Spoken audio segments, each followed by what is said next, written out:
The heck?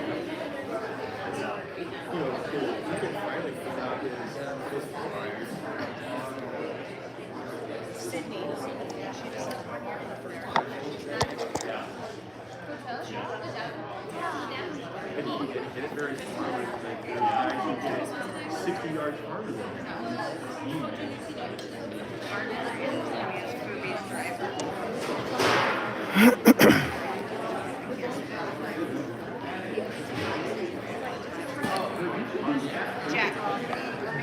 Alright, for some reason I cannot get this thing to do properly, so I'm going to try to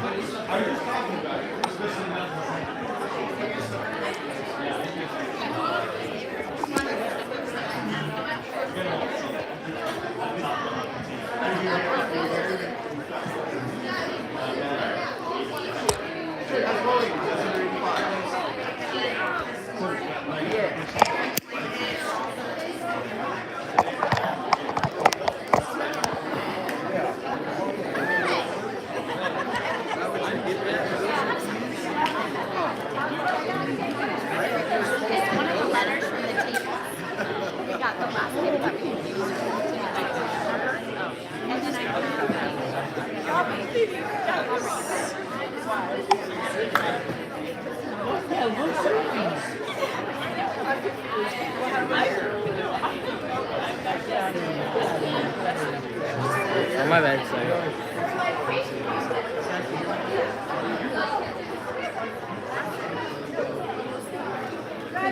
I think we're sitting.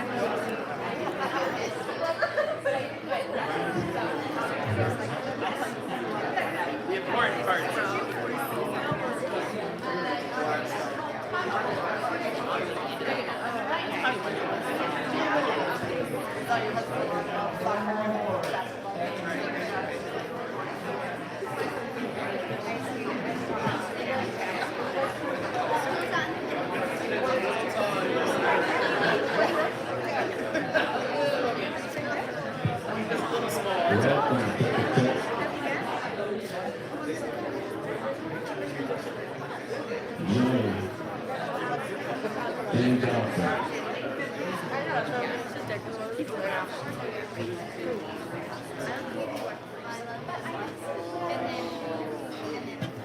Hey, as you guys come in, just have a seat. We'll start here in just a few minutes. I know we're about 5 minutes behind, but we'll be okay with that. I'm looking out. Did we get the bus of kids here already, or am I still waiting for them? We haven't got the bus yet, have we? Oh, you're here? Yeah.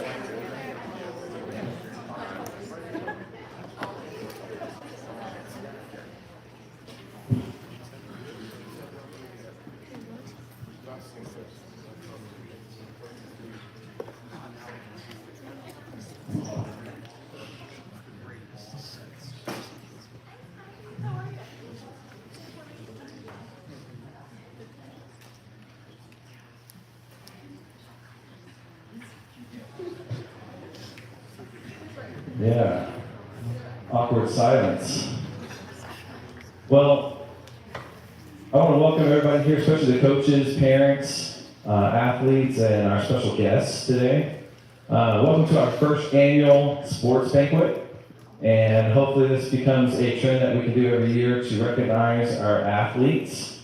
You guys do some great things, and we want to make sure that you are recognized for them and that we make you still special because you are.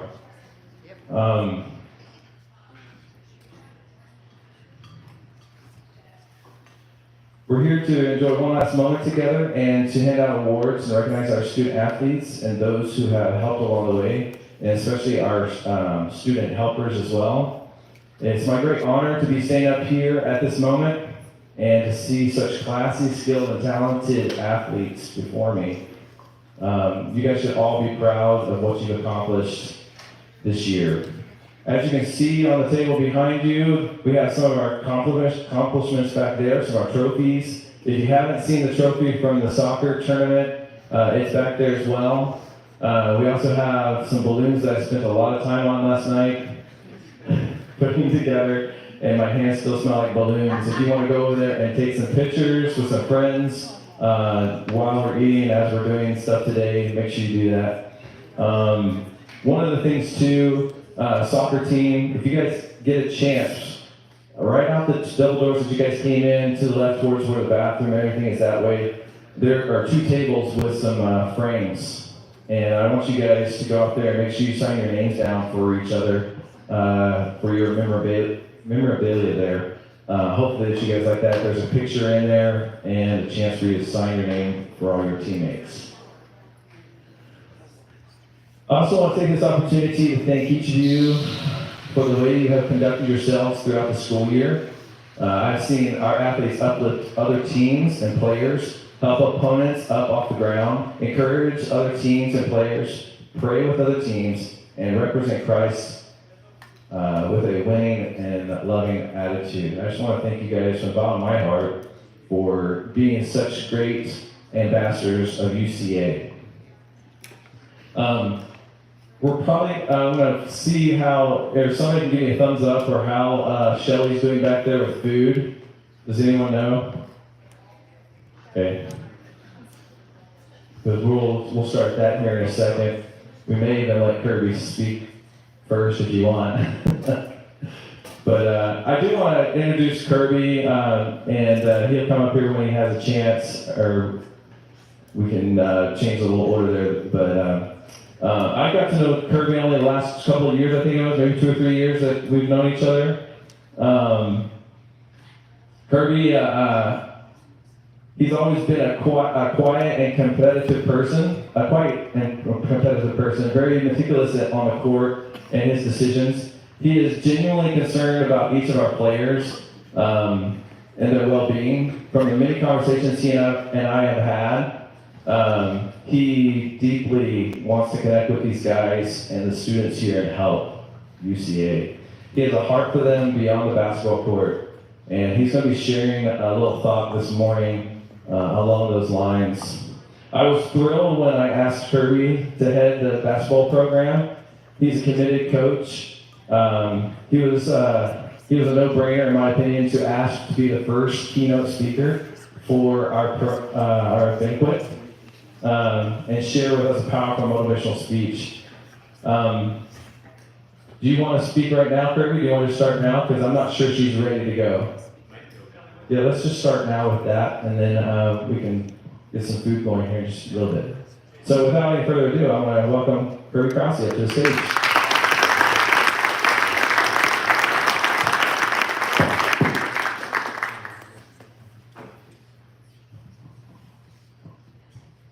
This morning, I want you all to take a minute and think back. Back on the first time you knew you loved your favorite sport. I'm not talking about your sport here at UCA or the first game or practice you played at UCA. I'm talking about that time as a kid when your favorite sport was nothing more than something you did for fun. And I want to ask you this question. Why did you start playing that sport? Was it because your mom or dad played that sport and they introduced it to you? Or maybe an older brother or sister played it, and you finally got big enough to that they let you play. Maybe it was a teacher, or maybe it was just so you could hang out with your friends. Whatever the reason, I want you to really think back on why you started, and perhaps more importantly, why you never quit. While you think about that, I'll tell you a little bit about my why. I grew up in a cattle ranch in North Dakota. One thing North Dakota is known for are those spectacular evening thunderstorms that rumble across the plains. The lightning, the thunder, the rain, the hail, and the occasional tornado. Those spectacular storms, the likes of which we don't really know in the Northwest, are just part of life in the Midwest. It was one of those particular August storms that had a big impact on my life. I was maybe 9 or 10, and it was one of those afternoons where the storm clouds were rolling in and building and building in the Southwest. I can still remember my dad was working in the field that day, and he called home to my mom on CB radio. This was in the early 1980s. His words were rushed and stressed. I'm on my way. Get to the basement right now. We knew that wasn't good. We headed for the tornado shelter in our basement. It was a 10 by 10 room with concrete walls on all sides, including the top, and this wasn't the first time that we've done that. A few minutes after we got to the shelter, my dad pulled into our yard with a truck, parked in our detached garage, which is about 30 feet away from our house, and we ran to the shelter to join us. It's said that as you get older, you forget names and you forget details, but you never forget how someone or something makes you feel. I can still vividly remember what followed were the sounds of breaking glass and gravel being picked up and slammed into our windows. The sound of a low, dull rumble like a train, and finally a cracking so loud as a 9 or 10-year-old I couldn't really imagine what had just happened. When the noise subsided, we came out of that shelter in our basement to a house that was miraculously still standing. However, our garage, where my dad had parked the truck minutes before, was totally gone. Not a trace of the building. The only thing that remained was that truck, sitting right in the middle of what was now just a bare concrete path. It was harvesting time, and we were busy, so that garage never was rebuilt. And about 2 months later, on my birthday, as the school bus dropped me off after school, I looked over and noticed the concrete slab had something new. A basketball hoop made from a 6x6 post and a homemade wooden backboard. That leftover concrete slab from a tornado became my accidental outdoor basketball court. And on that court as a kid, I pretended to be my favorite player, Magic Johnson, running the fast break, passing to James Worthy and beating the Celtics in the finals. In the mid-'80s, some guy named Michael Jordan came along, and I quickly switched my allegiance from the Lakers to the Bulls, and pretended to be Michael Jordan on that same makeshift court. I would spend hundreds, or maybe thousands of hours running my dribbling, shooting, and game-winning shots against mostly air because I could never convince my sisters to come play. It was all those hours spent on that court that later helped me make friends when I was 14 years old and found myself 500 miles from home at Flat Valley Academy. It was basketball that helped give me confidence in high school. It was my first week in college when I met what are now lifelong friends from sports tryouts. What started as an accidental basketball court became something I could use the rest of my life. Today, it's still that simple game of basketball that enriches my life and gives it more meaning. In my business life, it provides instant common ground for conversation with most business leaders. And most business leaders today not only played sports, but were likely leaders in their sports in high school and college. Last year I had the privilege of serving on a mission trip with UCA, and basketball helped break the ice and break language barriers on a mission trip to El Salvador. The list of sports, and specifically basketball, has given my life meaning, and my life more meaning, and the list is really long. But why do you play sports? Maybe you play sports for fun. Michigan State University did a study where they asked thousands of kids from the 4th to 6th grade why they played. Not surprisingly, this is done in the 90s. Almost every kid that responded actually played sports. And the overwhelming number one answer on why they played? Because it was fun. According to that study, it's now believed nearly 7% of those kids quit sports by age 14. The number one reason they quit? It wasn't fun anymore. If you're sitting in this room today, you're part of the 30% that didn't quit by the age of 14. But fun is not why I love sports. Maybe you play sports for the stats. No doubt it's fun to compare how many points you scored in a game or how low or high your golf handicap is. And it's a great way to measure if you're making progress. There's a saying in business when you're setting goals, you get what you measure. Meaning if you don't measure or track it, you're going to have a difficult time achieving it. One of my favorite stats of all time, the greatest hockey player of all time, Wayne Gretzky, scored almost 3,000 career points in his career. If you took away every goal that he ever scored, he'd still be the all-time leader in points because of his assist numbers alone. Pretty amazing, pretty incredible to show the dominance and show stats. But stats are not why I love sports. Maybe you love sports for winning. Winning may be the single biggest reason some people play sports. There are so many famous winning quotes. Al Davis of the Oakland Raiders, just win, baby. Vince Lombardi, Green Bay Packers. Winning isn't everything, it's the only thing. He later changed that to the will to win isn't everything, it's the only thing. And my favorite radio announcer of all time, Vince Scully.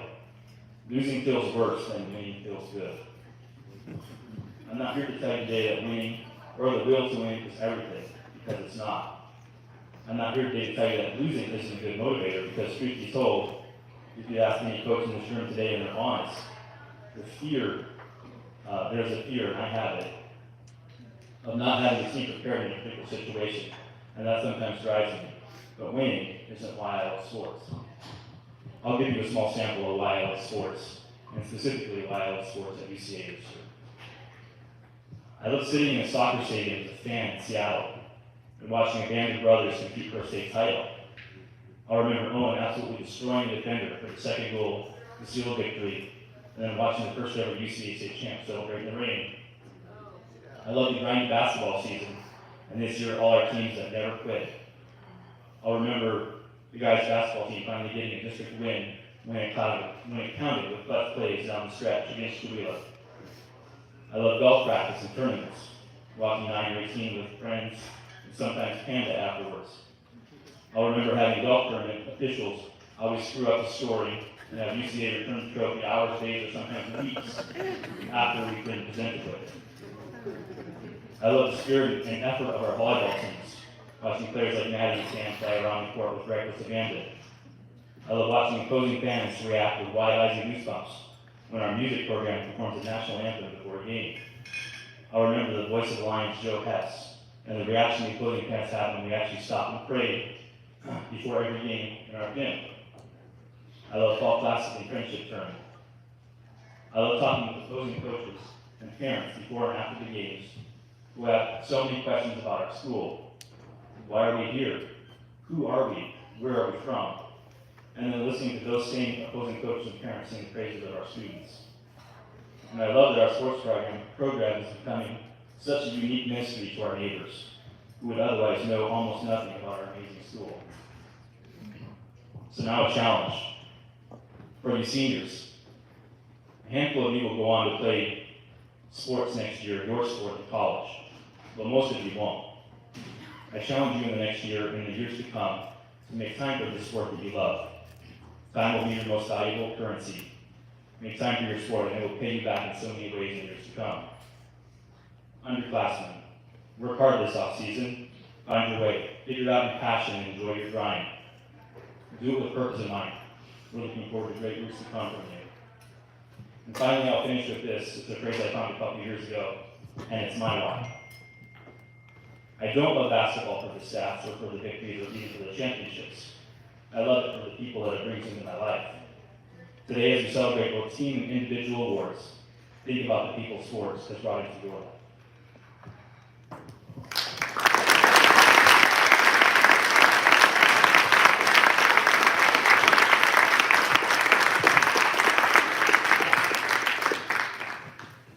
So the food's gonna be ready here in about 10 minutes. I'm going to actually, if I can remember where all this stuff is, I want to recognize our coaches.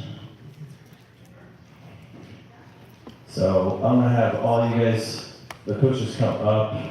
I'll just call off your names if you want to come up. I have something just to give you and just tell you thank you. Just before I do that, most of our coaches are volunteer and they spend their time that they could be at home with family or doing something else. And like Kirby said, man, I love all those same things that he just said. I love just going and seeing and talking to other people from their schools. They are always saying positive things about you guys. And I just love that. And then to have our coaches be such great mentors to our teams is fantastic. So if I could have Jimmy and Debbie Johnson come up first. Put your hands together. Jimmy and Debbie coach our baby basketball boys team. And thank you for your leadership with the boys. You can stay up here. Someone may want to take a picture or something of all of you guys. I don't know. Our girls soccer coach, James Turner, if you can come up here.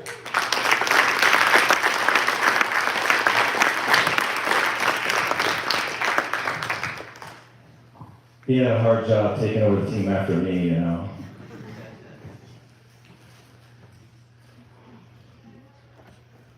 All right, our next person, I don't know if she's here, but is Amanda Larson? Did she show up? Okay, good. I didn't see it, so come on, put your hands together, Amanda. She helped with our JV girls team this year, and she sort of filled in because we were supposed to have someone else coach, and she helped fill in there for us, so thank you, Amanda. Tabitha, is it Mayberry? Am I saying that right? Okay. Come on up for the girls but also, I have another one, but I don't. Thank you. She coached our varsity volleyball. Mark Christensen, come on up, JV basketball.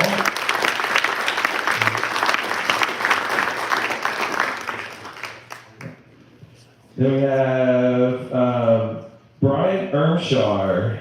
Come on up. He didn't get coach of the year this year in golf, but he helps me in many areas. He was basketball assistant, and then he's been running the golf program for me. Then last two here, Curry Krause, come on up. Curry is our boys varsity basketball coach. And then the last but not least, we have Mr. Levi Jordan. Come on up. Thank you. I don't know if you guys know, but he coached the guys' soccer team, if you guys heard of that. But if anybody has a camera or something, if you guys want to, if you want to take a picture of all this, because I think it'd be a really nice picture, or someone can use my phone. Actually, I don't even know where my phone is now. So, no, that's another one. But Brian. thank you, Brenda. All right, put your hands together for all our coaches. Thank you so much. And while I'm doing this, I do want to recognize one person. There's many people that helped set up and do a bunch of things in here, but how do you guys appreciate the way the place looks today? One person that was heading over that and just helping with that, and that was Zara Hardy, and I don't know where she's at right now. Zara back in the back. Tell her to come here real quick.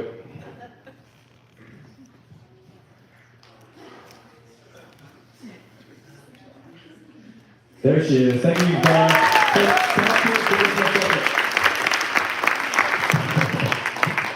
So she's the one that did a lot of this. We were up here last night trying to get these balloons and stuff done too. And another person is Shelly. She just walked out. Shelly's doing the food right now for us, and that'll be here ready soon. So hopefully that you guys will enjoy that. So Zara, thank you so much. All right, that's as much as I can stall. So we have a few minutes here, and then we'll start the awards. Give me 2 seconds, I'll find out what the deal is, and then I'll tell you guys when we can come and get some food.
All right, so I'm being told that everything's ready.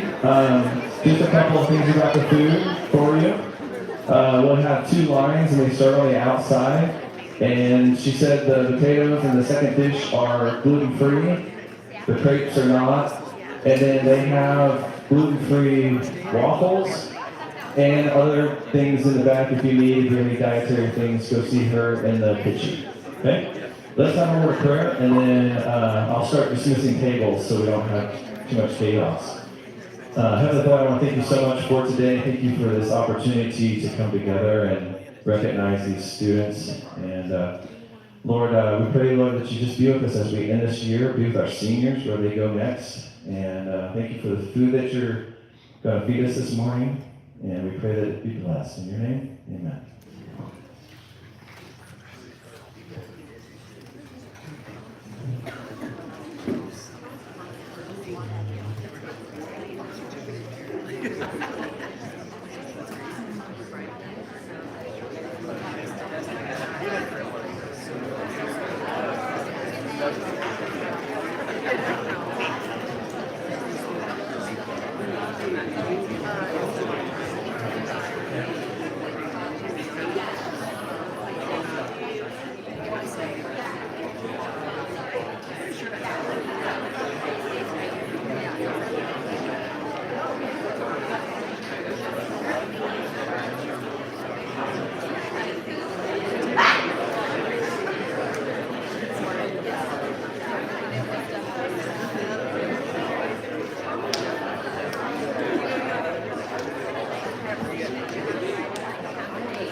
What time did you get on the train? 1 o'clock in the morning.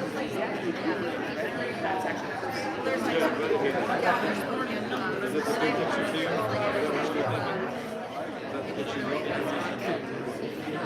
I have another picture. I don't know where it is. And we were 20 minutes away from the circle. You do not get into you can make it.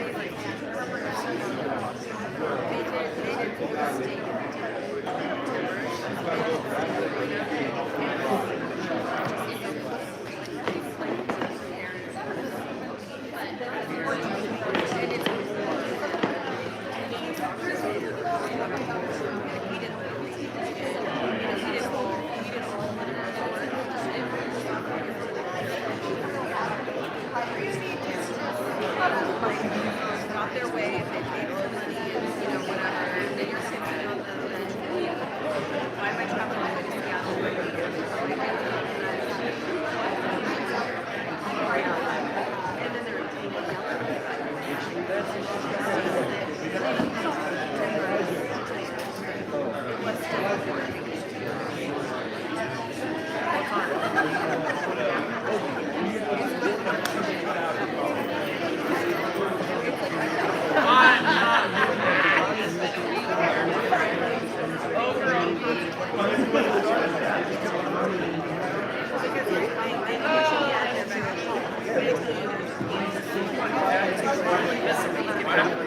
like a week out. It'll be like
we're going to Arizona.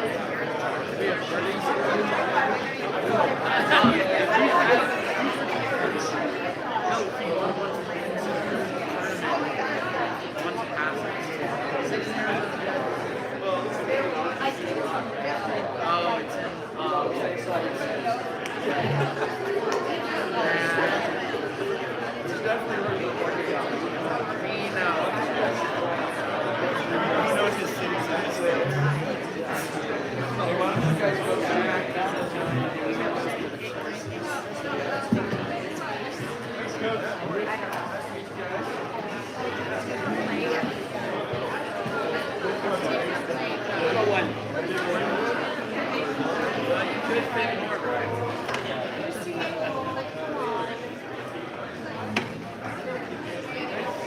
Thanks, Coach. Yeah. Hey, you go by Gray, don't you? What? You go by Gray? Gracie. Thank you.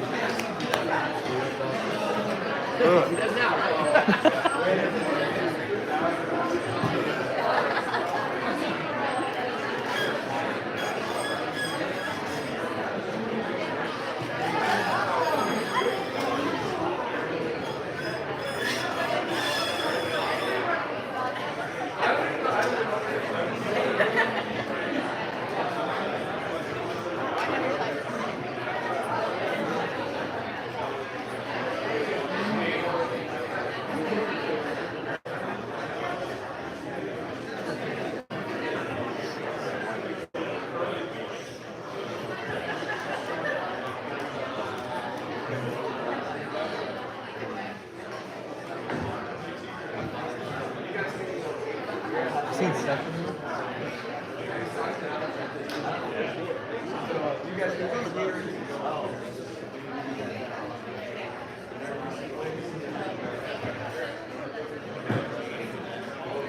Same with you guys. You can either wait here or wait in line.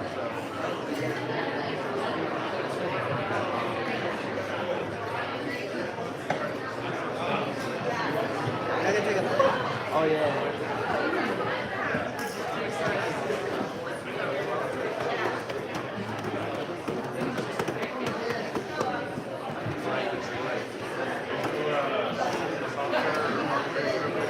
Yeah, pretty much. You know? What? Oh. There you go. There you go.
I'm sure that you can come up and get seconds if you'd like. I think everybody's been through, so if you want a little bit more.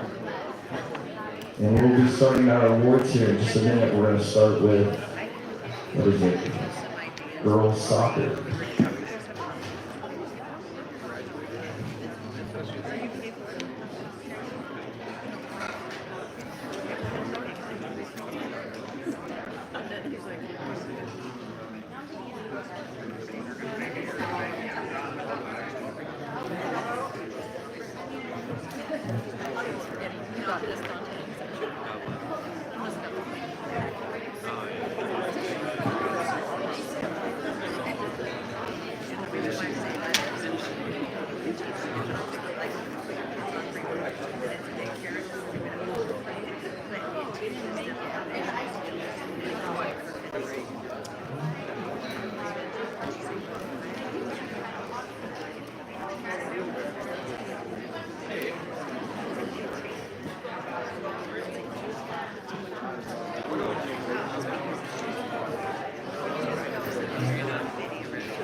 Hey, soccer guys, I put a extra envelope out there with the photos. If you want a secondary photo, make sure you grab one of those envelopes, okay?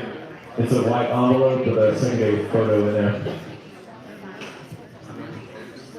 All right, I'm gonna invite James Turner up. He's gonna start awards for the girls soccer. Good morning, everybody. I get to go first, I guess. I was the coach for the girls soccer, obviously, and it was kind of I coach at my own school. I'm a teacher at Palisades Christian Academy, and I was helping with the UCA team, and it became head coach eventually after 2 games. So it was something that I was not quite prepared for, and the girls were very patient, and we pulled things together. But I am very honored, and it was a lot of fun to coach this year. I want to start out by talking about some of the highlights from our season.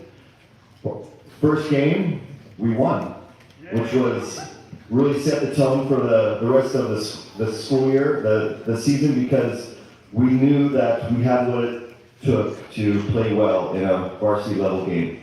And that was a come from behind win, first night out, and that really helped set the tone. I'm going to recognize each person quickly that's on the team, and then we have the 3 main awards at the end. In no particular order, first off, I want to talk about Emily and Sydney, the 2 sisters that played. They both came a little bit later. They were not there for tryouts, and we were short some girls, and so I spread the word that we need bodies to come out and play soccer.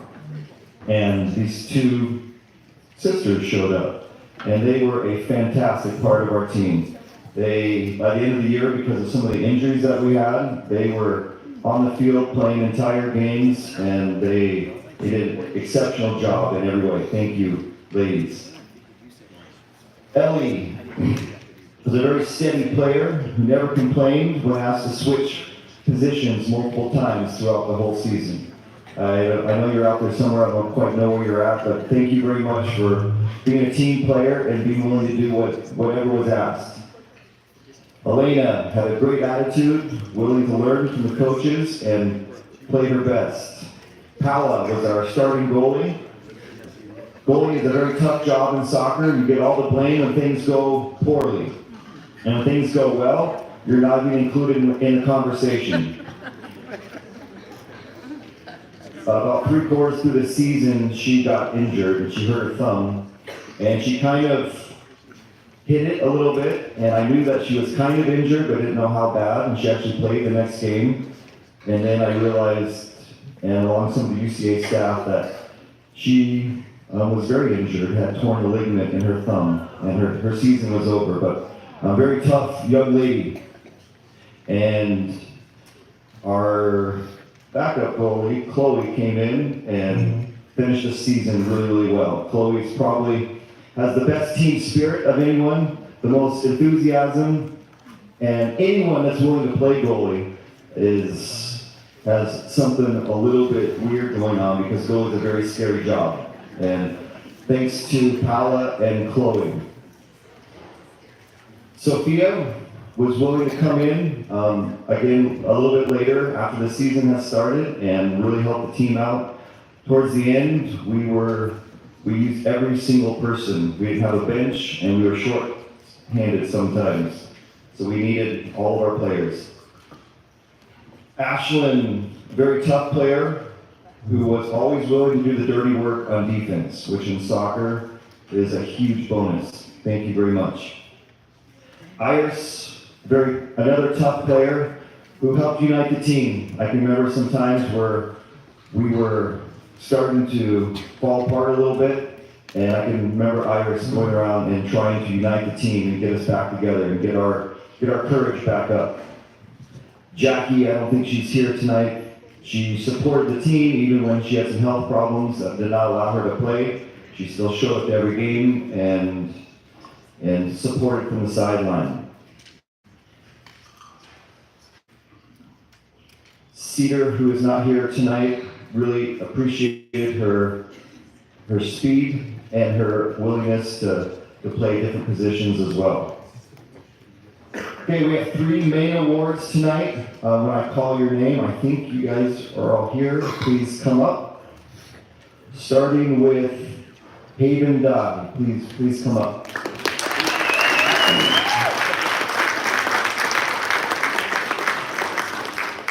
She receives the award for the sportsmanship, the top sportsmanship on our team. And she was one of our most solid players. She never got flustered. No matter what the game was doing, she was steady. She helped the other players. And from a coach's perspective, she was our top sportsman of the school year. Thank you very much.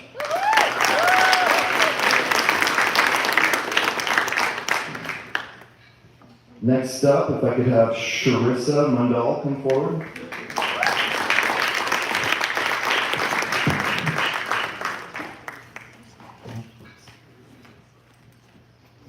I did not know Sharissa before the season started, and I can remember when you don't know a player, you kind of don't know their abilities, you don't know what they're going to be best at. And I can remember I had been playing her more midfield, and we were on an offensive push, and she came out of nowhere and like blasted a goal in and completely surprised me and the rest of the team. And I am giving her the award for the most improved player on our team. Towards the end of the year, she was starting striker for the last 3 or 4 games of the year. And at the beginning, she's fairly shy, doesn't talk a lot, and very, very proud of this young lady.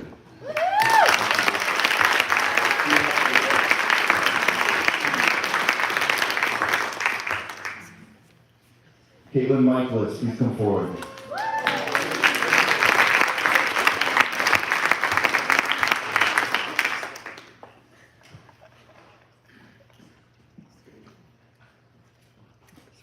Katie had an absolutely fantastic season in every way. She was a rock on our soccer team. She can play any position on the field. And at the end of the school year, when we had some injuries, she did it all. And in every way, she was our top player for this school year. I present her with Most Valuable Player of the Girls Varsity Soccer Award.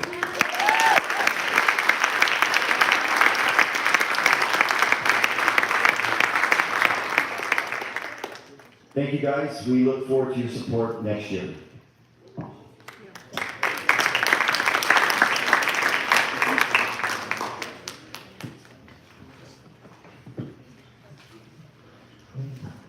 Okay, up next we have our boys soccer coach, Levi Jordan.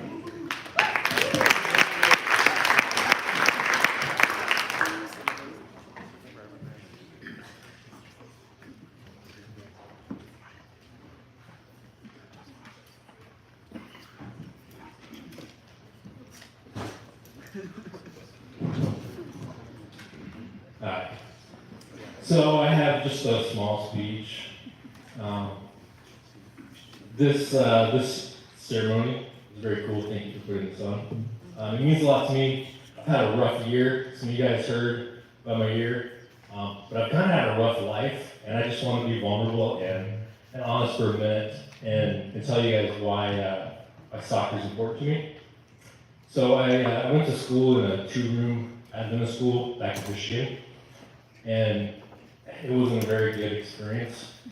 And I started with this teacher that the negative influence in my life in 3rd grade. And in 5th grade, parent-teacher conferences went something like this. We don't think your kid's gonna do very much. You'll be lucky if he stays out of jail. And he was being serious, unfortunately. I never went to jail. But I think I probably was a hard kid. Lord blessed me with a pretty good case of ADHD.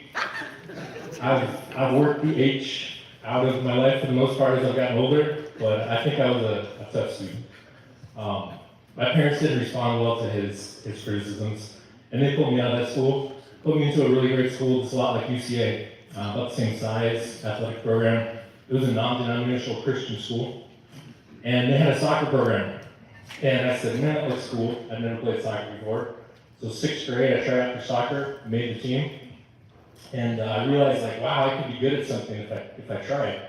So I spent my time practicing soccer. 7th grade, 8th grade, it seemed like summers went by with me kicking the ball around. I got better and better, and that was kind of like my first identity of something that, hey, you could be good at, you could be successful. The positive influence of coaches, the teammates, everything put me on the right track where I realized, like, hey, you've got value and you don't, have to listen to negative people in your life. So high school went on. I ended up being the star goalkeeper, much like my son is developing into. And we went to the States and we lost. So it was a negative experience, but we played our best, and sometimes you don't always win, but the fact that 25 years later, I was able to coach these great crew into a state championship was kind of a full circle. So, most important things in life: God, family, flying, soccer. If I put the most important things in my life in order, and somehow you can wrap your head around all of those things coming back to God. And this year, coaching the team, I started out with one thing. I said, guys, this team is going to revolve around respect, and respect for each other, respect for the school, respect for yourselves, and we developed into a great team with that in mind. So without further ado, I want to go through some awards here. I'm going to ask my wife to help me out because I could pick just 3, honestly. And there's a good reason why. This really was, I felt at the beginning of the season when I said, hey guys, maybe you remember this first conversation, first practice. I was a month out of the hospital from dying. My wife said, you can't run. I don't want you to do anything active. Couldn't walk up and down steps very well. And I said, guys, listen, here's the deal. We can either do this, have fun, try to get a winning season, or we can really do this. Push you guys, be your best. I want to know what you want. And all the guys, they said, we want to be the best, we want to do the best, we want to practice, we want to go. So we set this team up from the beginning to be a precision passing team, a team that was looking forward to winning every game we possibly could and practicing with that goal in mind. So to get to the end of the season and win state championship really put me in a spot here looking at awards where I couldn't say, like, hey, here's 3 awards, because this team was phenomenal in every way from team level. We had all-stars, but there's no way we would have gone where we went without everybody on the team really pushing and being instrumental to the team. So I want to start out. I'm not seeing these people on here, but I don't remember who they were. Tucker? Yeah, I didn't think Tucker was here. Anyway, you got the most committed award. He didn't show up today, so.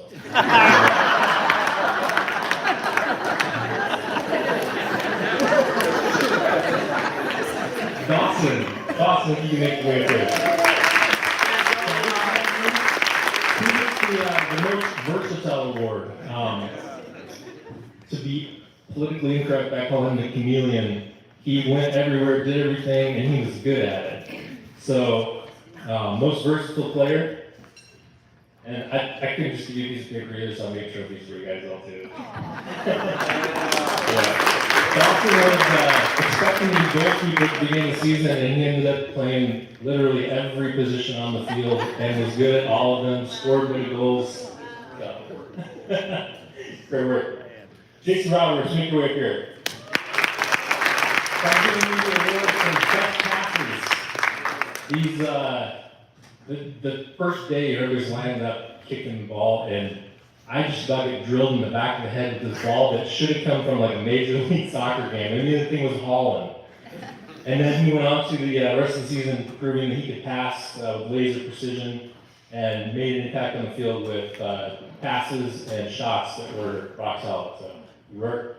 Looks like trophy there. Oh, come back. Come back. Trophy. One more trophy. Kale, if you can come up here.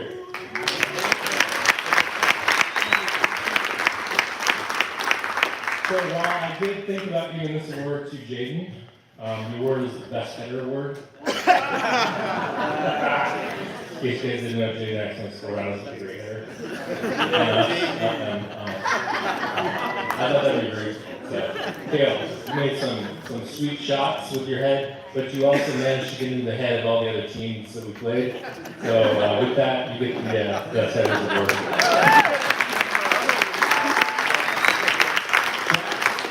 Make your way out here. So Jack is the controller. I'm giving him the controller award. He could outfake, outrun, outdribble, and then ended up outscoring everybody that we came across. You know, he played defense but scored goals on offense. He controls the game on both ends of the spectrum. Pitch, as we call it. This field's for farmers.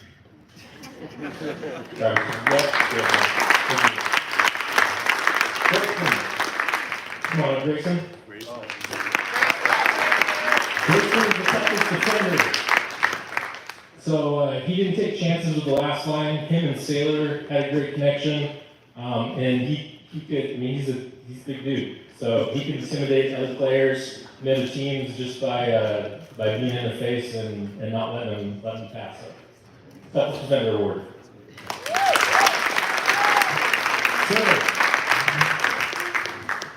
So Sailor's my kid. He's a junior. I coached the PCA soccer team when they were coming up. I cut him from my team. I put his younger brother on the team though, so I don't play favorites. However, Sailor was disappointed that he didn't get on the team, and he asked, you know, is there anything I could do? I said, well, we don't really have a great keeper. He's like, well, I could do that. And so for weeks, he spent time out in the backyard, kicking, punting, catching, kicking the wall, everything that you could possibly do. And I was a really good keeper, so I gave him some pointers. He ended up making the team after getting cut and turned into the star goalkeeper at PCA, and has now turned into the star goalkeeper for UCA. He's getting the Stonewall Award because if any of you guys saw games, this kid was like a brick wall. The other team, a brick wall that runs at them and then slides and steals the ball. So, great job, Taylor.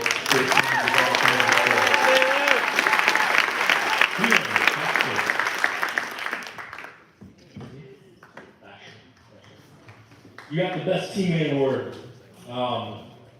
You're a solid and encouraging teammate. You always had a positive attitude.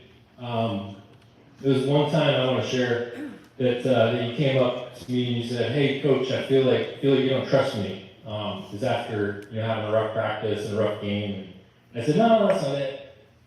And then I came up to him after practice and I said, "You know what? That is it. I actually don't trust you. You're not paying attention and you're not giving everything you got." And he took that criticism and turned things around and really did great.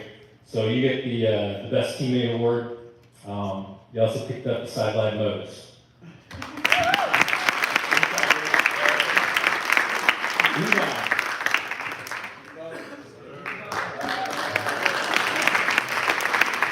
Everybody who knows him knows he's got a great attitude, and from day one, I couldn't help but notice he's smiling, willing to do anything. Always has a positive vibe, treats everybody with respect, and basically always gave 100%.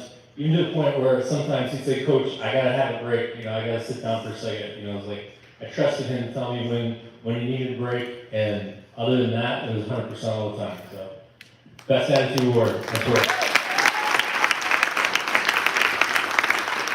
Listen.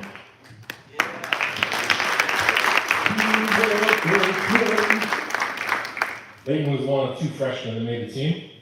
I told the guys at the beginning of tryouts that I was going to put 18 people on the team, and there would be one additional player that at the end of tryouts, based on their ability, their efforts, and the future effort, I guess, that you put into everything, that they didn't make the team. So after I announced all 18 players, I announced this gentleman as the 19th player.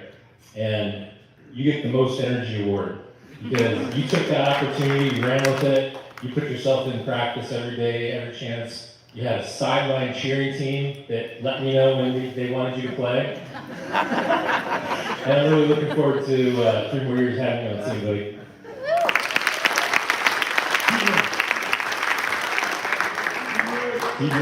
So you get the award for being the most determined player. You would track down the offense, stick with the person that put you on, and just flat out never gave up.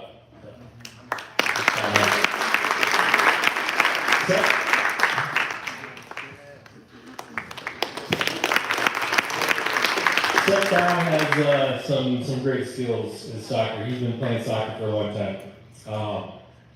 It's tough when you're skilled as Seth to be able to know when to give the ball up, and I respect that a lot. So you get the Best Assist Award for constantly looking for an option to pass that allowed our team to score, and being unselfish, I don't feel.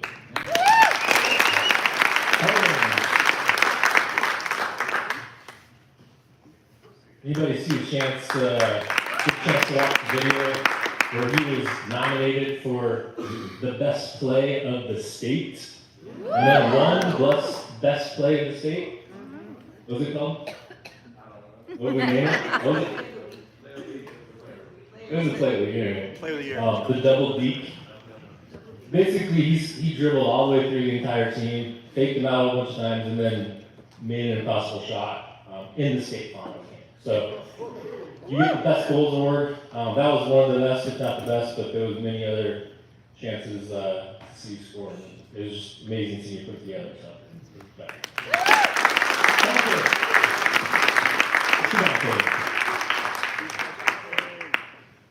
Dante has wheels. You get the best hustle award. Flat out speed on the field, keeping with the ball, always going in the right direction. Swear. There's something more to him. 2 more seasons here.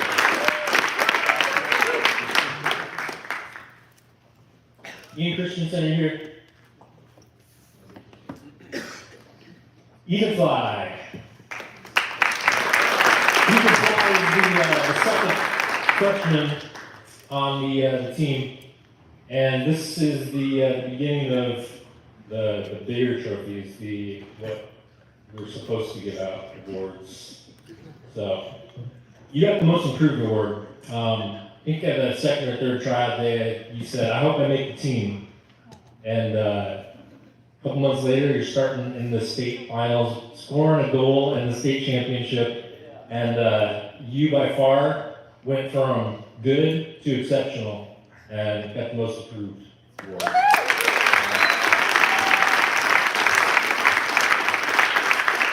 Mr. Max.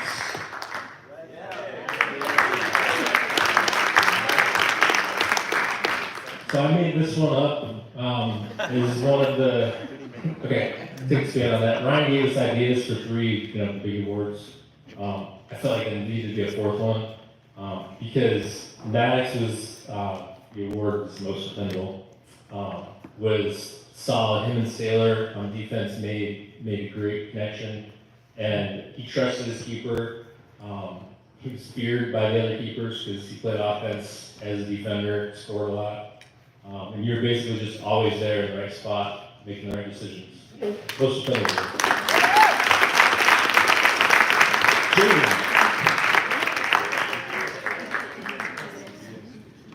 So a lot of these awards are very soccer specific, but this young man has life skills that are far beyond his years right now, and you get the team leader award. So Tim is team captain, and he showed consistency as an example, team leader. He was a motivator, and I didn't micromanage the team. You know, when I saw a problem developing relationships or reactions, it was something that I could go to one of the captains, in this case Jaden, and say, hey, can you talk to so-and-so? And he would go do that and earn respect from his team, so team leader.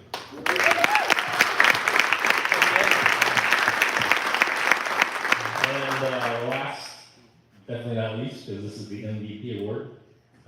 Most goals scored, irreplaceable value, started every game, played almost every minute of every game, contributed to the team, you know, from the scoring standpoint, but he was also a team captain.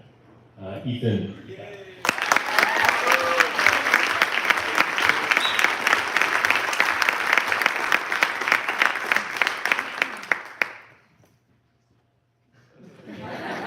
That's it. An honor to be here. Thank you guys.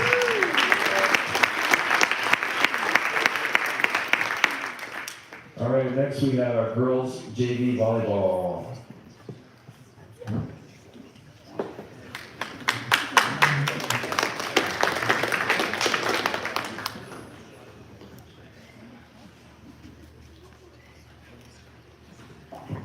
Hello, everyone. I have the immense privilege of coaching JV volleyball, and if I could actually have all of my JV girls come up here for me. I'd like all my JV girls to come up here.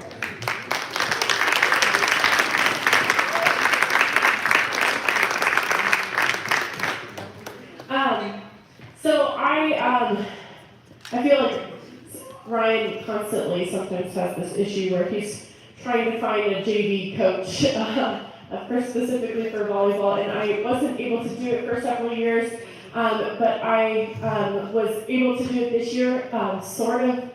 I wasn't able to do away games, but I feel like I was able to, these girls worked really well together, and so I was able to kind of feel confident that if I left them, they would do what they needed to do, and they would come back and report. And we really worked on kind of throughout the season of like identifying the things that we needed to work on, and they would do that themselves when I wasn't able to be there. So I feel like they have grown so much over the season, and I'm excited for them to continue playing volleyball. And I just loved working with them, and I just love seeing their growth and improvement. And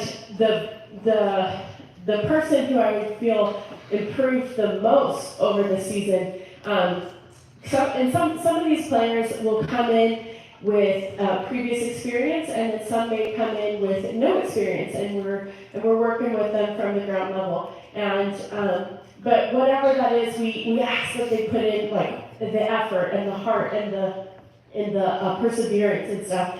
And one person truly stood out this season, and that's Aurora Majors.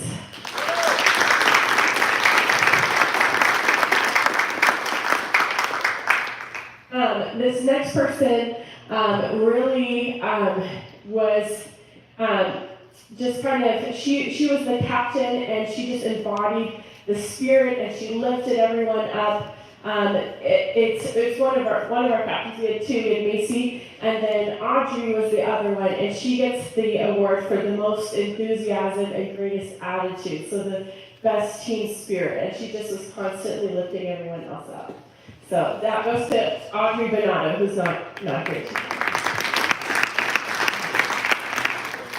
And then the last player who just was so very consistent in everything, and if she happened to like miss something or whatever, she'd come up to me, yeah, oh, that was on me, you know, and she just, you know, she recognized it, but she's very consistent and just very solid in her work, and that would be Hannah Jordan. Yeah.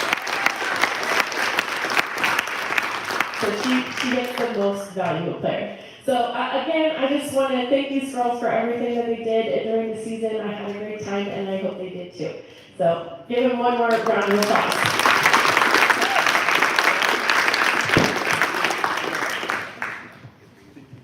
Okay, I want to invite up the girls' varsity volleyball coach, Pamela.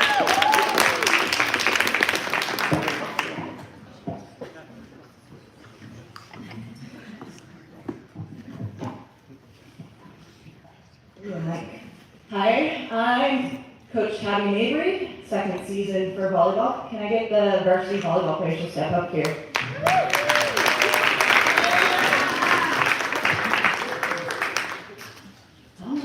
You too, Heidi. All right, I do want to thank Coach Ryan for everything he does for our sports program. Heidi was invaluable for the season with rides and being there and supporting every one of you guys. We're missing some, huh? All right. I'll go with awards. This has been an incredible season.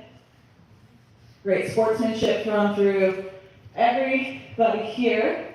I'm not good with the mic, so everybody give them a round of applause for being on this volleyball team. All right, we are going to start with awards. So, Defensive Player of the Year for volleyball. She may have gotten a bloody nose once, but she kept playing. You'd see her diving back and forth across the floor. It goes to Cam.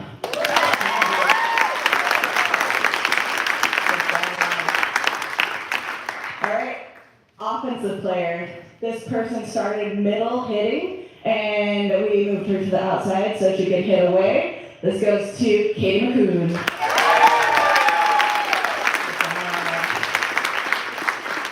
All right, this person was on JV last year. She made varsity this year. She had become a force in the front row, growing every day throughout the season. This goes to most improved player, Sadie Bowen.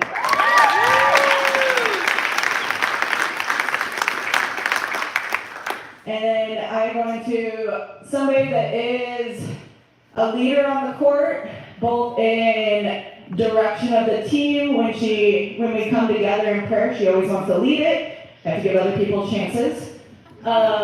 This is our most valuable player, and it goes to Maddie Threadgill.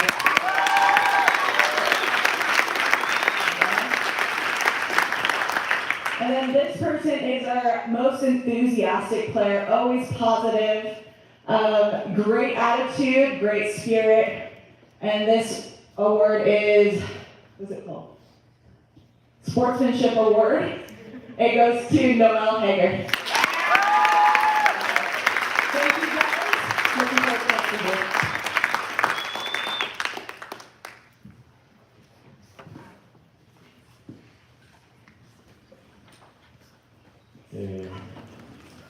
I think we're on the girls' JV basketball.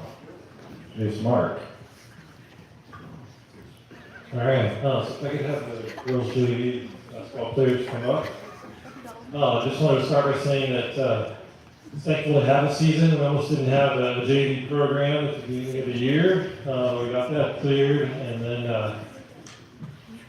trying to get the season going, and it came down to after tryouts, would we have a team or not? That came together, and then later, would we have games or not, what that would look like. That came together, and then lots of the games came down to minutes before. Who do we have to play?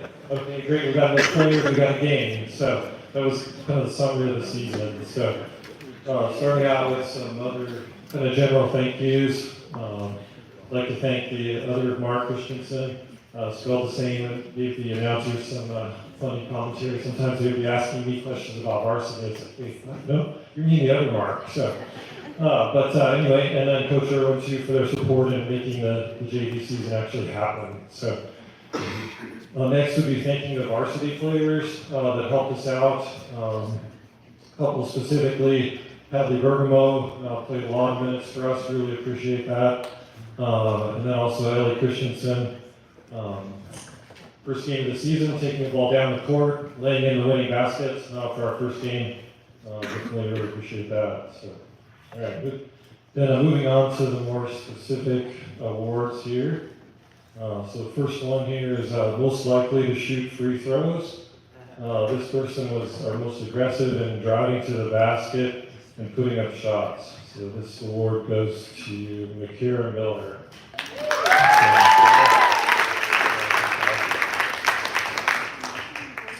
All right, next award goes to the player who was always going for the ball.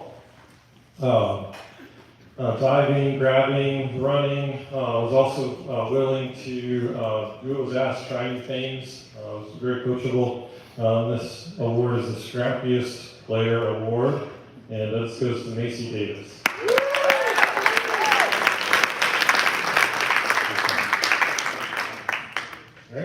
All right, and finally, one more award, Most Improved Player. This person worked hard in and outside of practice to improve their ball handling and shooting.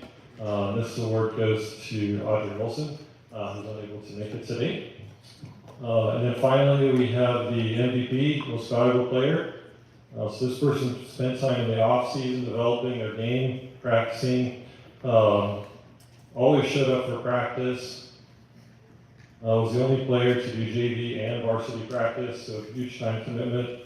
So Most Valuable Player goes to Chloe Reese.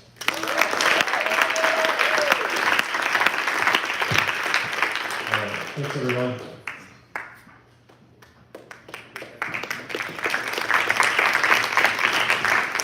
All right, I'm going to do the awards for the varsity basketball for the girls. If I can have all those ladies come on up here too, make things a little bit easier for me. So if you play varsity basketball, come on up.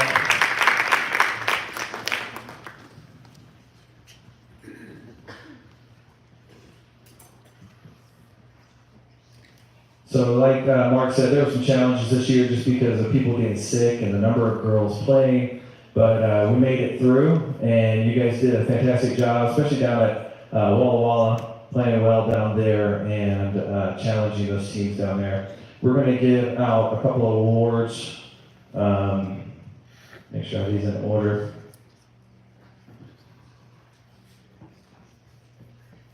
All right, so for the first award, this person really has never played basketball, at least at UCA while I've been there, as a varsity member or even JV, but she came and she made the team, and she gets the Spirit Award, or the Team Spirit Award, and that's Maddie Threadgill.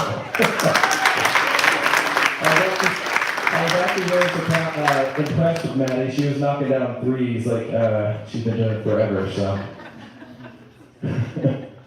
Then we have the Most Improved.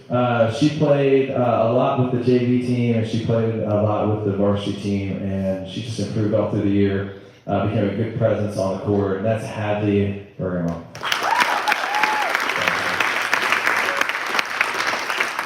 Up next we have a co-MVPs.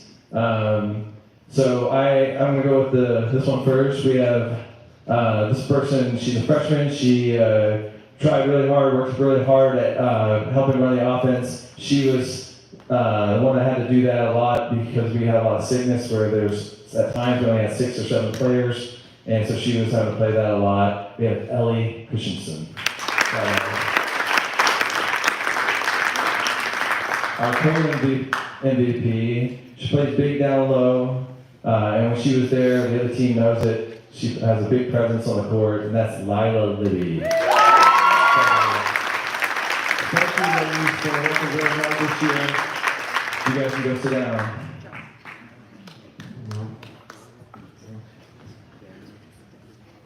Okay, I want to invite the boys JV coaches up.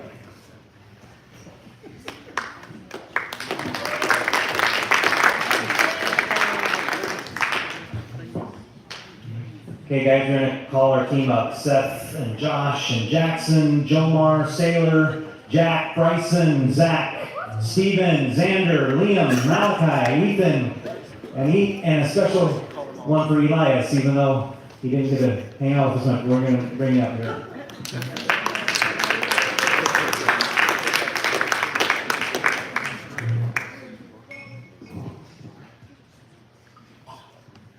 Okay, so the 2023 and 2024 boys JV basketball season began with the daunting task of picking the team from around 40 students that tried out.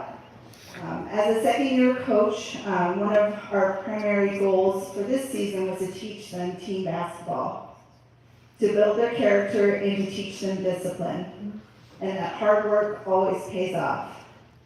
We had high expectations for this group. They were extremely athletic and had a ton of raw basketball ability. For me as a coach, I refuse to rate this season on their win and loss record. They proved in many games that they can hang with the best teams in 2B basketball at the JV level, even if it was just for a quarter. The words to describe this team is determined, gritty, hardworking, passionate, kind, caring, God-fearing. This team showed God's love on the court and off. Competition can bring out the worst, but we were very proud of how our boys handled themselves on and off the court, mostly. What? They're like, what? Mostly they were a good example of sportsmanship.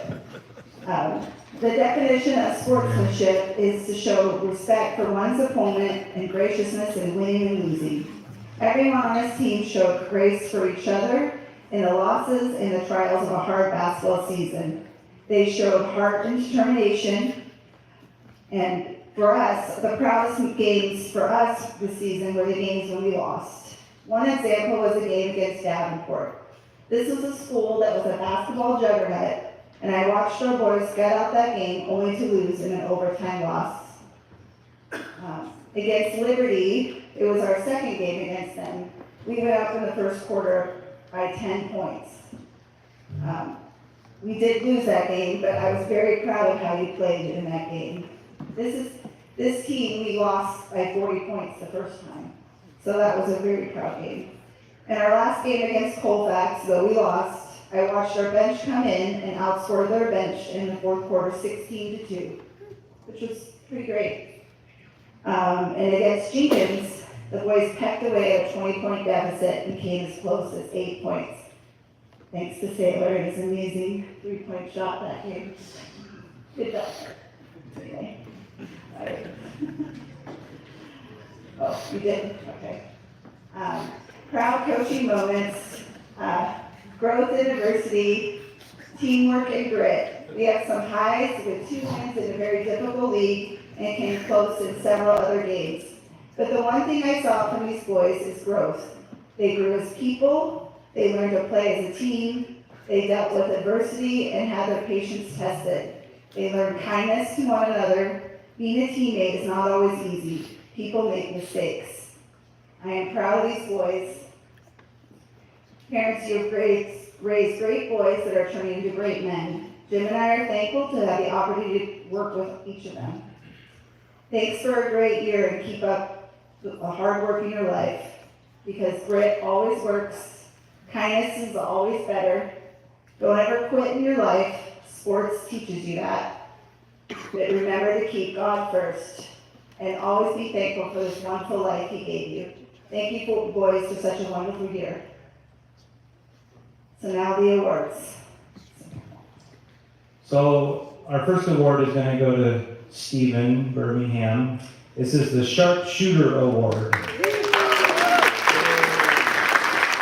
Steve had the highest shooting percentage on the team. He shot 75% from the free throw line, 56% from two-pointers, and 57% from three-point. He was one of the best shot blockers on the team and moved his way from lower in the rotation to a starting role by the end of the season. He learned the post position this year, and he would dominate on defense and offense. He truly was our most improved player.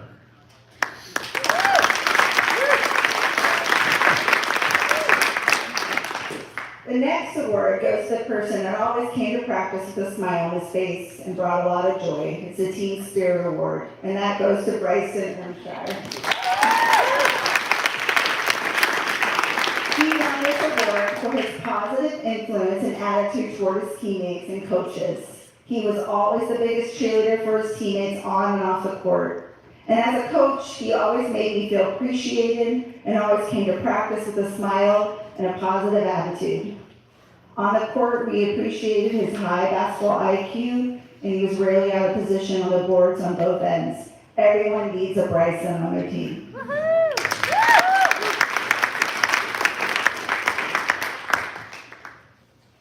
This next award goes to Ethan Fly, Sportsmanship Award. He always gave 100%. He was our sixth man, always first off the bench, and later in the season was starting some. Ethan brought energy and hustle. He was a great defender, and his quickness and energy brought life and spark into the game. He was a joy to coach and had a can-do attitude on the court. He never gave up on the game, even when the game was out of reach.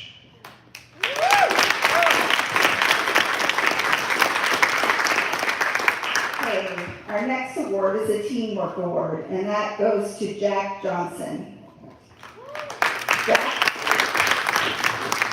Jack was one of our most consistent players on both ends of the court. Often he was the unsung hero on defense. He was a very good position player with low turnovers and took good shots, which means he has one of the highest shot percentages on the team. His teammates could always depend on him to make good decisions.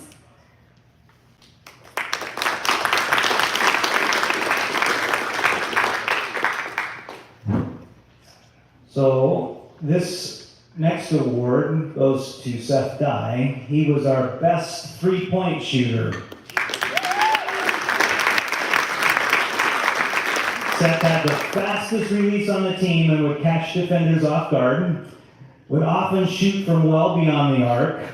His three-point average was 39%. He made 14 of his 36 three-pointers that he shot this season. I could always tell by the way Seth released the ball if it was going in. He was a difference maker offensively and defensively, and his shooting would often spark his teammates to play harder. Seth was also one of our team captains this year. Good job, Seth. Our last award goes to the person who was our leading scorer, and he was also our leader of the team, and that's Josh Baker.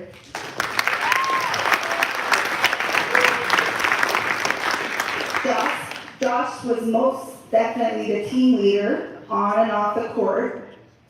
He was also one of our co-captains this season. He was always dependable in games to make a really tough shot. He was known for his off-balance shot-making ability and created offense seemingly out of nothing. He had the second highest field goal percentage on the team at 44%. He scored nearly a quarter of the team's points this season. Josh was a tough defender that often scored baskets in transition due to his speed and toughness. He also was our only swing player on our team and was also a varsity member too. Anyways, so I want to thank you boys for a great season. I enjoyed it so much. Thanks.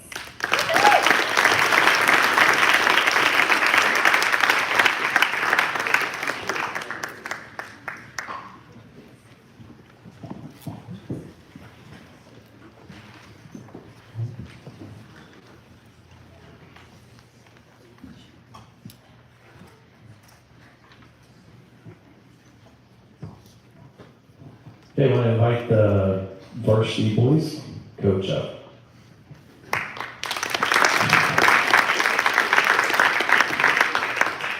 Varsity guys, come on up while I'm talking.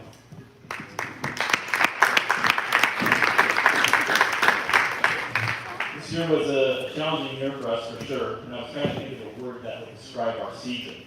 And I landed on the word perseverance. Ryan, get up here too.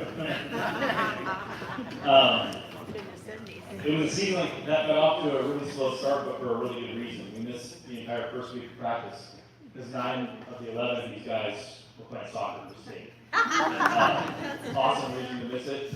But it meant that we missed our first 5 practices. And we just had a handful of practices and then played a couple of games. And then we were gone for almost a month for Christmas, right? So it felt like a couple of different seasons. And that was a challenge. And I really felt like we didn't hit our stride until we got close to the friendship tournament.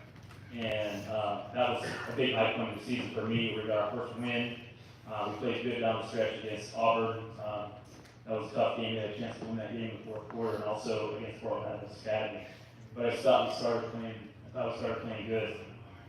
One of my favorite memories after that was the district playing game where we finally got our first district win. And that's it doesn't sound like a lot, but in this district in 2B, there are some tough teams. Every year the state champ comes out of this district. It seems this year was no different. Both was undefeated and took the state championship. So getting any win in this district is a big deal. And we played well down the stretch in that game and got a win. So it wasn't easy, but I'm proud of the fact that we never quit and we fought the entire year.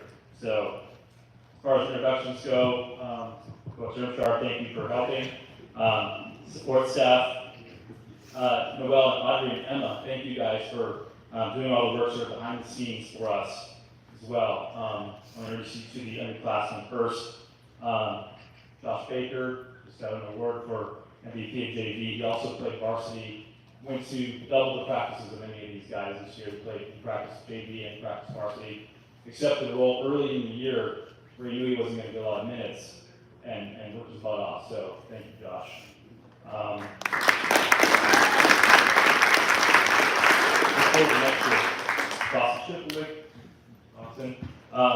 Look forward to next year as well. He had a season cut a little bit short by a wall in Walla, and we're hoping for good things next year. Greg, big step this year, and again, big jump next year too. And then Jack McLaughlin, one of our co-captains. Where's Jack? Jack, thank you for a great year. Heartbeat of our team, got us into our offense. Just one of the guys that really carried us this year. 7 seniors that we're saying goodbye to this year, which is tough. Ethan, surprise player to some, probably on the team when we did it.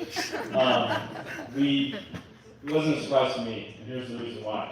When you get on that court against some of these guys in this league, you need guys that compete.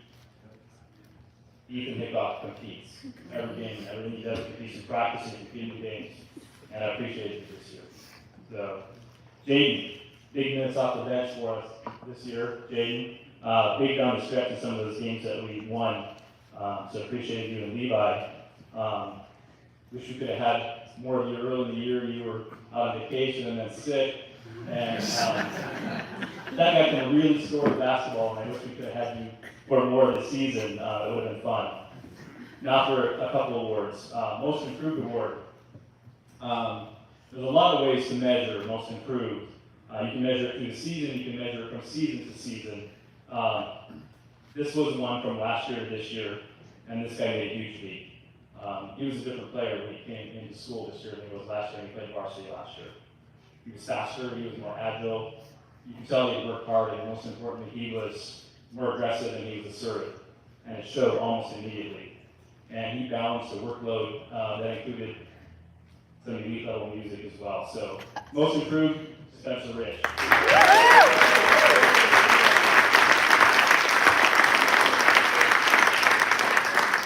Many of you guys, we had, Dennis said we had 40 or 50 people try out for basketball. If any of you are wondering what you can do from one year to the next, look no further than that, because he made a huge leap this year. And he's your own. Second award, Sweetest Jumper Award. At the end of the day, basketball is a lot of things, but it's really about putting the ball in the basket and scoring points. At the end of every practice, we shoot free throws when we're tired to try to be ready for those end of game situations. And everybody will take their shot, we'll shoot 10 shots basically, and then we'll see at the end of practice if anybody makes 10 out of 10. If you make 10 out of 10, we're not running lines, right? If somebody doesn't make 10 out of 10, then we're running lines. Occasionally, I would give these guys a break if we were playing 9 games in 11 days or something like that. I would give them a break and I would say, you guys can pick one person. We're going to send them to the line if they make 2 out of 2 or 3 out of 3 or whatever it is, put some pressure on them. You don't have to run. And I did that for a couple of reasons. One, just put some pressure on some of these guys. And 2, I wanted to see who the team trusted when it came to shooting free throws. More often than not, it was the same guy that got picked. Has probably the sweetest jumper I've seen in a long time, and statistically actually was their best shooter this year as well. So sweetest jumper, Matt.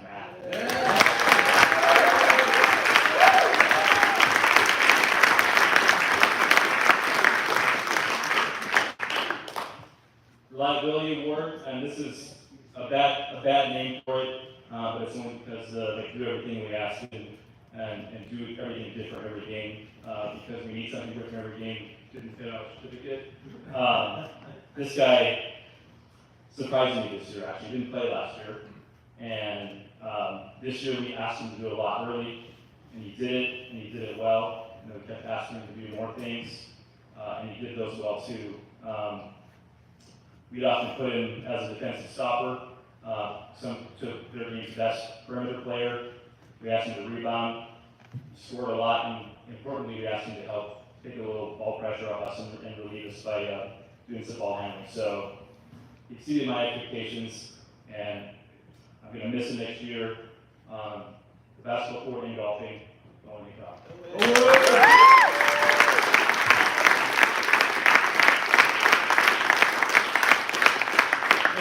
MVP award. Varsity played all 4 years, including some crazy COVID years. I've had the privilege of coaching him for 2 years. He led our team in a number of critical stats, including points per game, almost 12 and a half, and rebounds per game, almost 6 and a half. The numbers really don't tell the impact that he had in the basketball program, though. I can tell you one of my favorite things about coaching is that little talk that the 2 coaches, the opposing coaches, get to have before the game. When you're talking about your programs and your players, and talking about your families, and you kind of get all that stuff out of the way.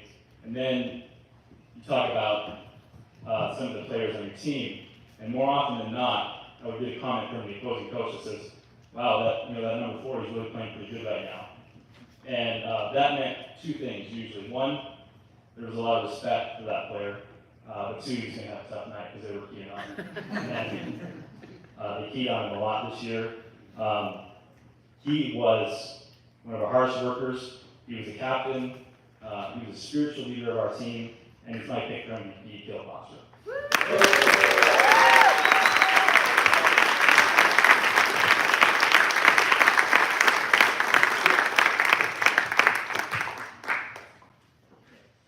All right, guys, you can have a seat.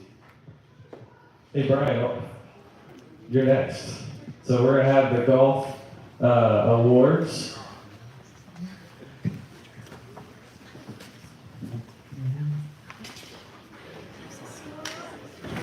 So Brian would like his lady golfers to come up to the stage.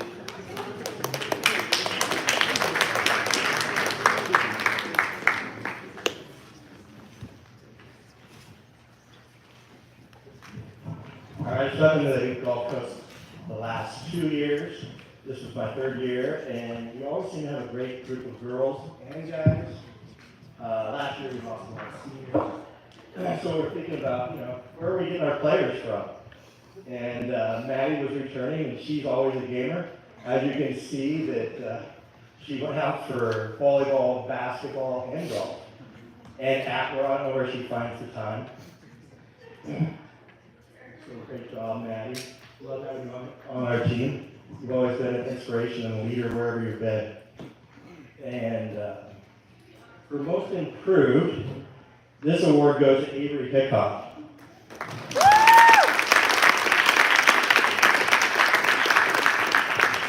It's always great seeing new players come out and seeing the improvement that they have. I told Avery that next year our goal for her is to make it to sub-districts, districts, and state.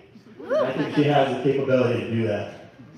The next award goes to Liliana for her sportsmanship and attitude. She's always encouraging and saying good job and just uplifting her teammates.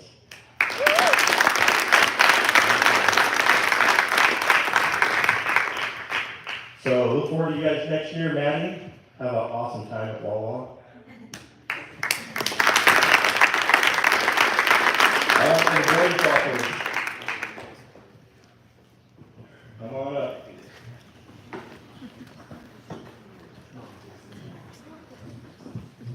And I want to say a special thank you to Kirby. Taking these guys to practices and tournaments takes a lot of time and a lot of hard work, and he's been very good at making most of them. All right, the first award I want to give is to Zach Appel, most improved.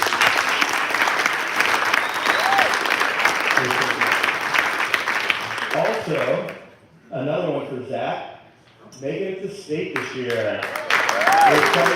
Quite the accomplishment.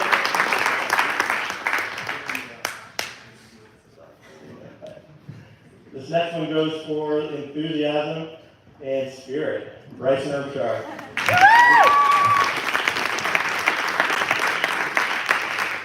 Him and Liliana take the cake for just always being positive with all their teammates and just encouraging every single one of them. And before I give out the next award, I want to give a shout out to, actually this one's yours. I want to give a shout out to our new golfers, which was Dawson, Grayson, and Jesse. This is their first year here. Thank you. And then all three of them will come back, and my goal for you guys is also to make sub-districts and districts. Yes.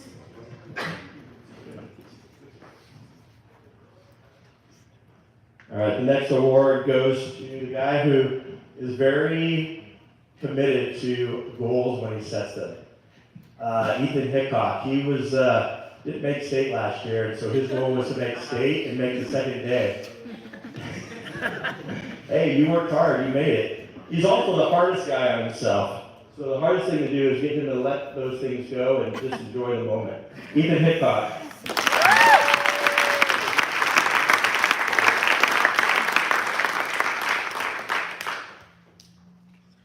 All right, the next guy, Jack McLaughlin. Made 11th in state this year. Congratulations.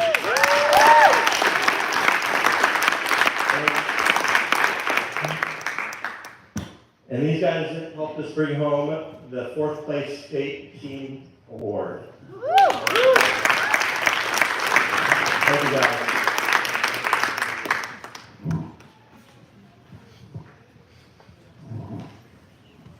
Okay, I have just a couple more awards and then we're gonna send you guys out, but before I get to that, I gotta grab my sweatshirt and we're gonna invite Nestor Osorio over here. He's going to get out some awards from Walla Walla, their athletic department, and tell you guys a little bit about what you can do if you guys want to continue your playing abilities. So come on up, Nestor.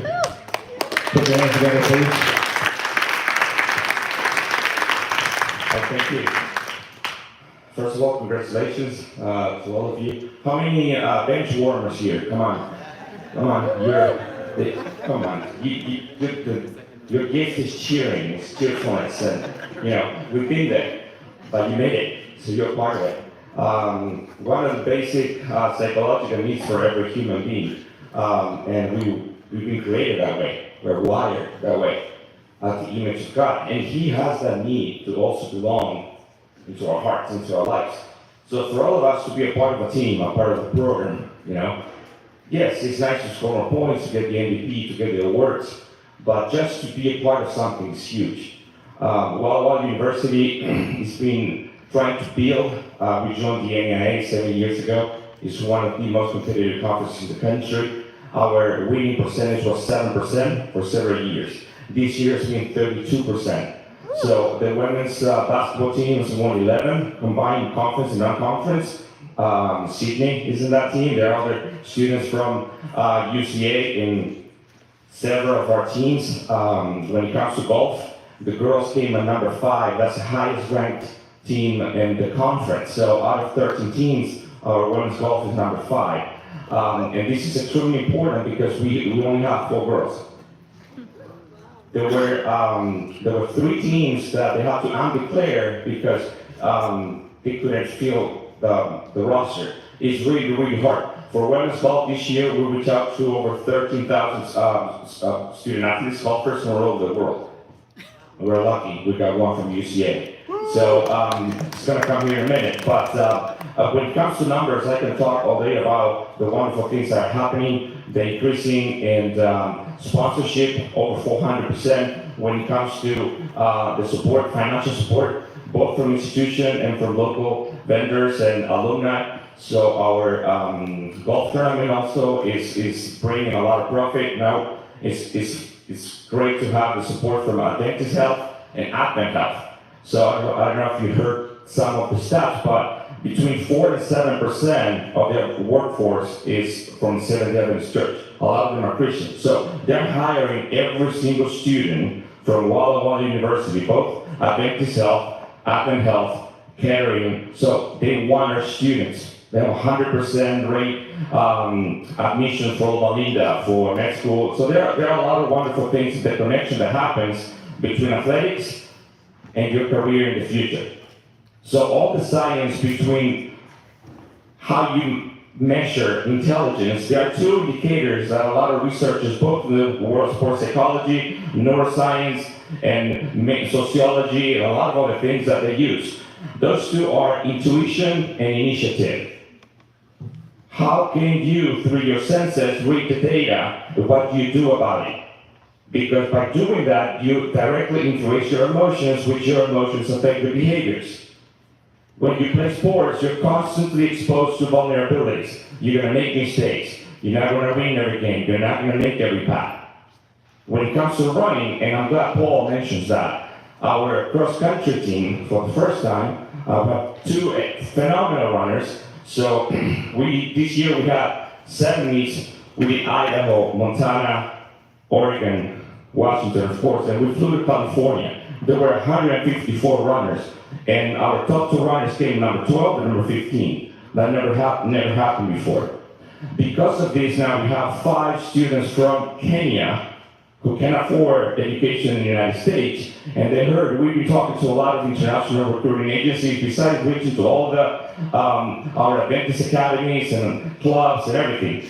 Thanks to NCSA and a lot of platforms that are out there, there are 13, 14 that you can reach to recruiters all over the world. There are a lot of people who want to come and play at the collegiate level. Why? Because there's also a strong connection with the military. So if you heard anything, or if you like psychology, you're going to read about this guy called Martin Seligman. He's the father of positive psychology. And he's used in sports psychology a lot because he's replacing catastrophization, the place where fear takes over your amygdala, blocks your prefrontal cortex, and instead of playing out of fun and the envision and the visualization of a good shot, a good pass, a victory, improvement, girl, even if you lose. So, first time you played and you lost by 40, now you lost by 10, and you improve a lot of other things. I mean, I was listening to some of the stats, and not only Walla Walla, now most high schools have Huddle and a lot of other technology platforms, so you can see your own personal stats, the team stats, so you can see where you can improve. That's a way to enhance awareness, which is emotional intelligence, in order to read the data. That's intuition. And initiatives is how quick do you take to make a decision that's going to improve what probably didn't work, or how do you make it work better? And you're going to have that, especially in the military, where you have 0% margins of errors. So I was invited a month and a half ago to go to Virginia, Norfolk, to present for the Navy. There were 3. So I don't know if you knew that. That's the biggest military base in the world, 151,000 military personnel. And this is a leadership training symposium.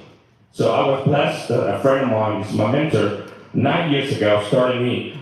He works for Yale, Stanford, and Harvard in the world of leadership and how you can measure the world of sports, growth, and improvement. And a lot of organizations now hire people who have this type of training with the military because that's the utmost expression of love, when you're willing to put your life for others. And the margins of error are zero, because when you make a mistake, people die. And some of them are people who you care deeply. After being on AD for 30 years and having to be to seven funerals of former students, where all of us were crying, and I had to go through therapy and a lot of other things because the guilt started eating at you. What else should, could, would have done to avoid that death? And you go through that when you also lose a game, when you need something. But we're talking here about the greatest enemy of God, death. And that's why you're going to see in Walla Walla University, right underneath the scoreboard, victory is in Christ. Paul, in 1 Corinthians 15:57, is saying, victory over death. It's great to win a game, to prove your performance with the team that you can beat. You will always find someone better than you. And that's how you keep improving. The day you stop finding someone or something that's better, then from a scientific point of view, you stop challenging reality. And that's a problem from a philosophical standpoint as well as growth. God wired our brains to go through what He and the experts define as the fear of the Lord, which is the capacity of wonder, amazement, and you just in awe of the things that can happen, and you challenge that every single time through hope. And that's what Martin Seligman did with the fMRI and all this neuroscience technology. They see what happens in the brain when instead of catastrophization and thinking things are going to go bad, you start moving into things can go well. And you find meaning, purpose in the way you study, the way you play, the way you practice, the way you handle bad moments and adversity and death and sickness and injuries, rejection, the things that our Lord went through. That's why we follow someone who was ready to compete all the way to the cross and who won.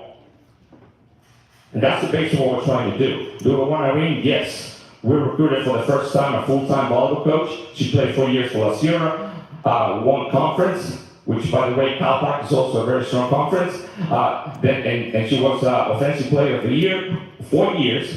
Then she went to play professionally in Europe, coach in Europe, coach in South America, coach in California, and now she's our men and women volleyball coach. So we have 9 here, we have some others, so the team's full, 21. We never had that before. Soccer is full, 30-30. I have 3 more spots for cross country, so if you like to run, 5 meets. Listen to this. I have three scholarships for UCH students right now, today. You can let me know here later, talk to your AD, talk to me. I'll put you in touch with the coach. The new women's cross country coach, he coached 4 years in California, D1. He was the CEO of the YMCA in Walla Walla. Extremely knowledgeable guy, over 20 years of experience coaching. I have 3 scholarships for $2,000 each to run 5 5Ks. That's a good deal. Not only that, go into the research of what happens when you train. You go take a shower, sit down to study. Your brain now is a sponge for knowledge, and you're going to perform better academically. So we might have 2 for the men cross country. We're starting women's soccer for the first time. So we have 17 girls committed. I have to go back quick because I'm meeting 2 for visiting today and tomorrow. They're taking advantage of the long weekend and they're ready to sign. We have some from Canada, from Croatia, from a lot of different countries. And women's soccer, it's interesting that our posts on social media went from 27,000 a year likes, engagements, comments and stuff to 1.3 million. 1.3 million. So sports information director, the coaches have been posting both in Instagram, Facebook, Twitter, everywhere. And the reposts of the things that are happening are just not only giving Walla Walla University visibility, but it's also showing that we can do sports the right way. For the first time in history, our program became a 5-star NAIA school and champions of character. I was hearing about values here, and I heard the word respect several times. So NAIA, if you go read anything about NAIA, it's 260, 95% of them are faith-based institutions around the country that you have to submit documentation that you are performing and you are conducting your program based on 5 values: integrity, respect, responsibility, servant leadership, and I'm missing one. Okay, integrity, respect, responsibility, sportsmanship, and servant leadership. So, because of all the community service initiatives that we did this year, we have soccer kids going to other countries. We gave more than 500 soccer balls to kids that never owned a soccer ball in some very poor country. They all prepared for it, by the way. If you had a chance to do, I heard they were El Salvador, but we went to other countries too. And to do all those things and to submit that documentation of what we're doing when it comes to those values, now the NAIA recognized only 3 schools out of 250. One of them, because they've been 18 years non-stop, 5-star. The other school from NAIA, and you probably saw it in ESPN, they were playing for nationals. And this team in softball, went in softball, so this girl, her team was down by 1 run, and she hit a home run, and she blew her knee when she stepped on first base. So they had to stop, and the other team went and picked her up and took her around. Go to ESPN and look at it. So she literally touched with the broken leg, second and third base and home. They scored 2 runs, and the other team lost the game. So talking about sportsmanship, they lost a chance to win a national championship, and the third school was Walla Walla University. Amen. So you can go to our website, UWalls. If you want to go to the Instagram page, you're going to see the message from the president of the NAIA. This never happened to any. There are 5 Seventh-day Adventist schools right now part of NAIA. La Sierra University, Oakwood, Washington Adventist University, Walla Walla University, and I'm missing one. PUC, Pacific Union College. So all 5 of us are part of NAIA. It's really hard, but it's beautiful. Because that's when you know that you're finding your limits and you're pushing them. It's a lot of fun. And that's the way God, made our brains to continue to grow. So I'm going to invite those who already signed for Walla Walla University. I know there are some here already, so I don't see them. But if you already signed to play volleyball, golf, volleyball, golf, I'm sure. Come here, please. Yes.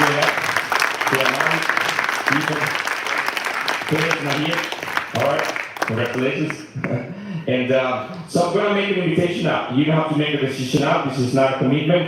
But if you would like to think about it in order to run, you look different with the glasses. Very nerdy. I love it. So, well, you need that to play basketball and volleyball. You need to be smart. Here goes again. So intuition initiative. You need to read what the other team's going to do. So she's really good. You already know that.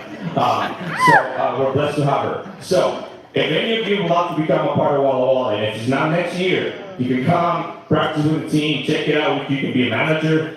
You can redshirt, which means you can practice with the team a year. You don't lose that year of eligibility, but you can be a part of our teams.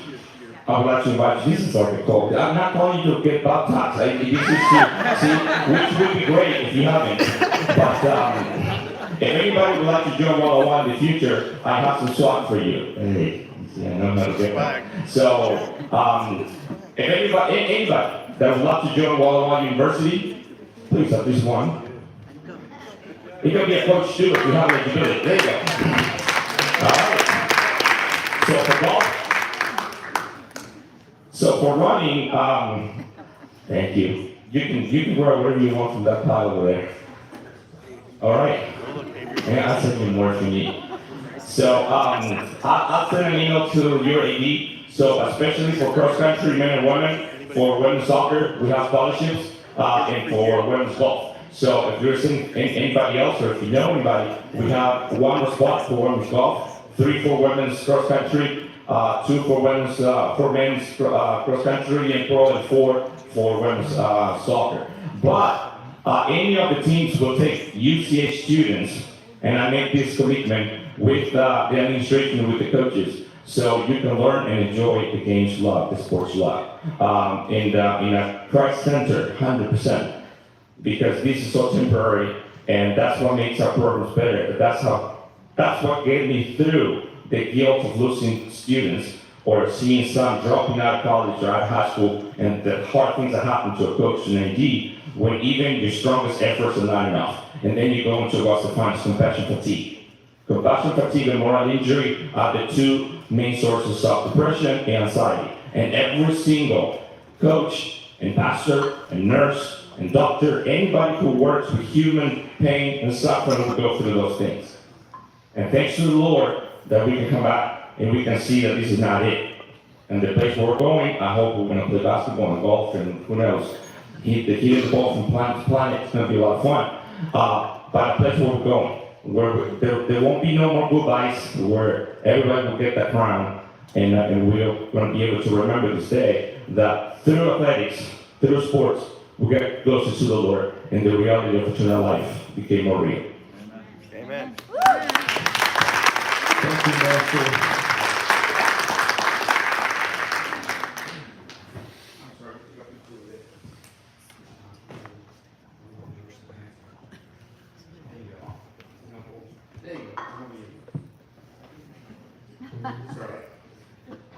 By the way, if we accomplish anything, it's because of my wife.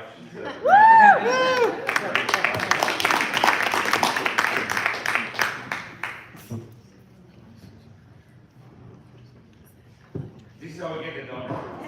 Yeah, Nestor was telling me a little bit beforehand, we were doing this picture because he wants to pressure the university a little bit more to make sure that there's room for Adventist athletes at Walla Walla. So that is one of his drives, is to give you guys a chance to be able to play at Walla Walla. So thank you again, Nestor.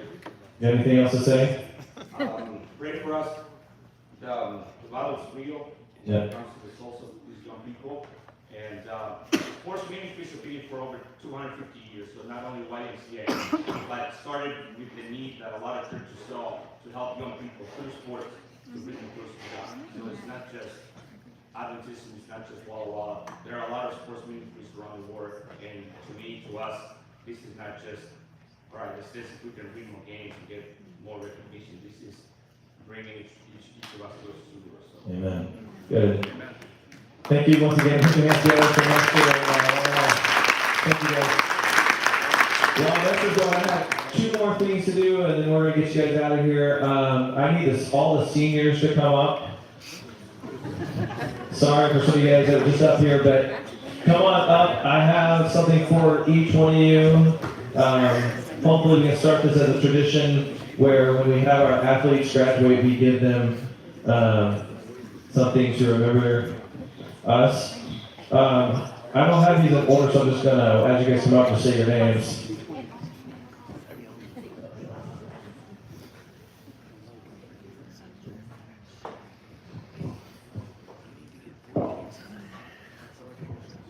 Jason Roberts, put your hands together for him. We have Sadie Dawn and Annalise Craig. Can you get up to?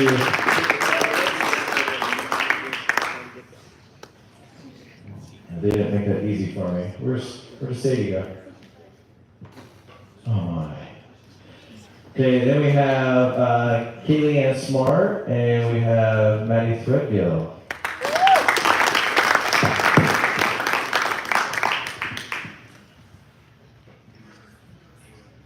Yeah, thank you, Mark. Next we have Ian Lasher and Maddox Mack.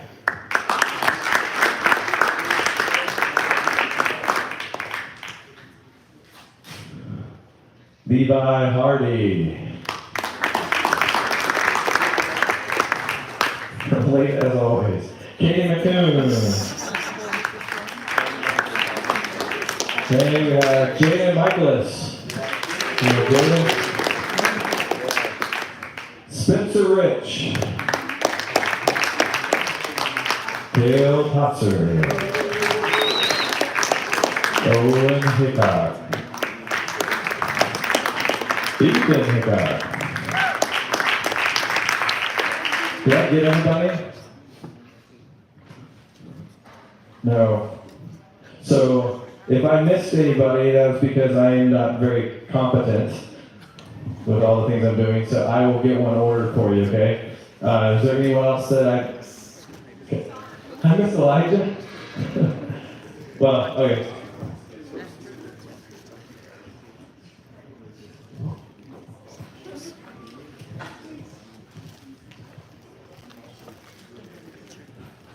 All right, you guys may go back to your seats. I'll give it to you, Megan. Sorry about that.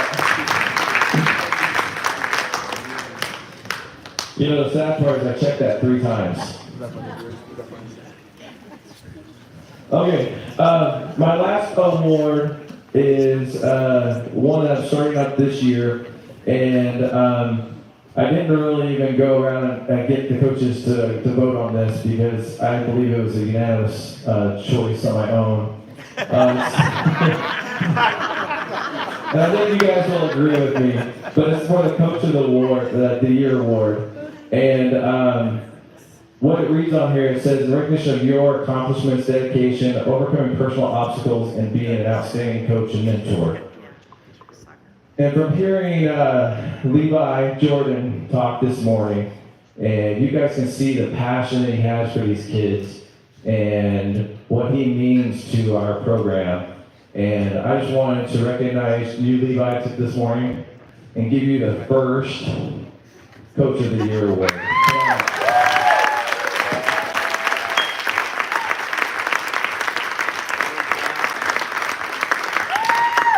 Give me a nice speech. No.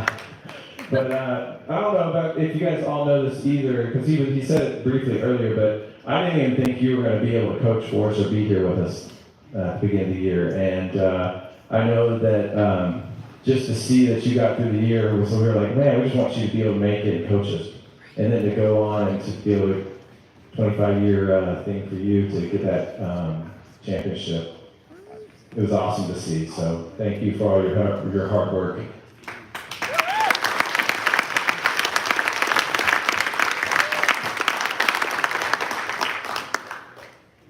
So I want to thank a couple people, and then I'm going to dismiss you guys. Thank you so much for coming today, and hopefully you had a good time, and that you got a chance to talk with some new people, maybe talk again with some of your teammates, whatever it is. Maybe even think about back in the days when some of us used to be able to run up and play these games.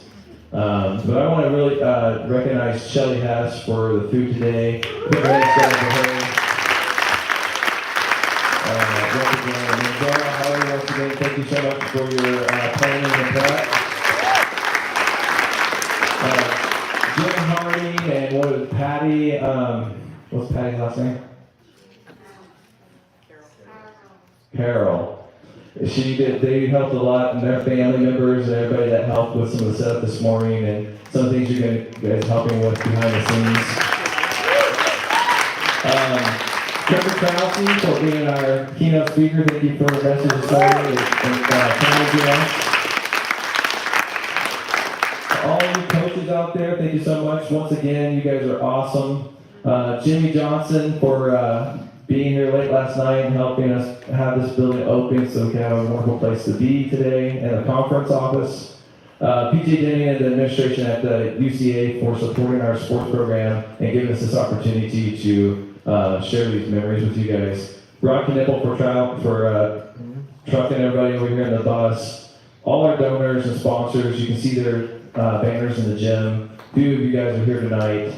And especially, like Nestor was saying, we don't just do this just for the win. And I know it's awesome to see some of these accomplishments that you guys have, but I get motivated by doing this by the relationships we build and the cool experiences that we have along the way. Stopping at the Panda Express or one of these kind of places because I've been, yelled at in the back of the ear the whole time to stop, and then we stop. We have those moments together. Those are the moments I can remember and I think about the most. And I just want to thank you guys once again, and let's have a word of prayer as I send you guys away. And thank you for being here. Heavenly Father, I want to thank you for this group of kids, their families, and all the memories and experiences that we had this year. We pray that we can have many more. And we are saddened to see our seniors go, but we know that they're going to be going on and doing some great things. And we pray that you be with them. Be with everybody as they go back home. Give us safe travels. In your name, amen. Thank you, Ryan. Thank you.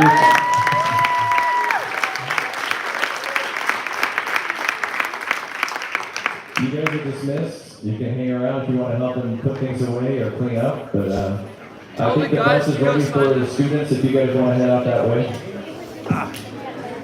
Erwin, tell the guys to go sign the photos.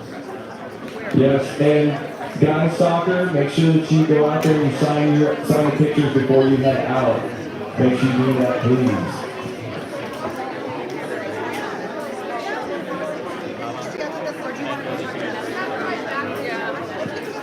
I don't want to, that looks like they're Hey, and don't forget, there's a picture in the frame back there to get the pictures by the balloons. Make that effort to put them up. Worth it. Josh. They kind of squish a little bit. I want to talk to them. This is Mimi. This is Mimi. The Walla one? Hey, Joanna, come up here.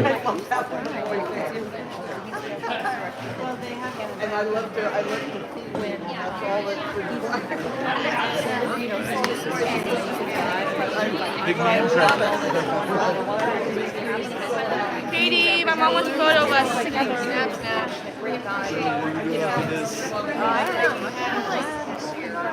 that doesn't hurt.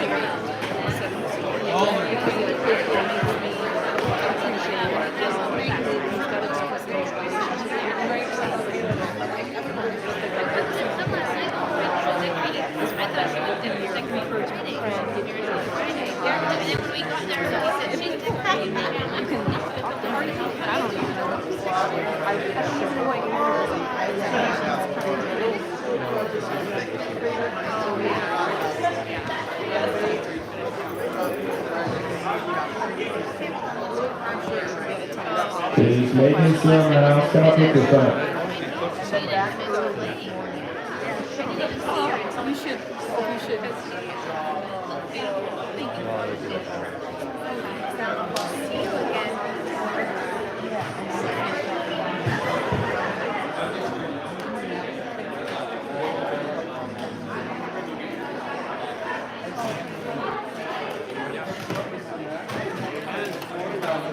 Going good. Yeah. We're gonna be off. Driving home. Time, you know. I'm saying. Do you like this one shirt? Oh, that's what you know. That type of shit. Oh, yes.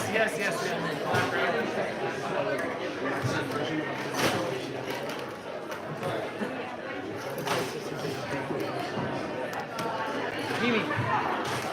Hey, you. Congratulations.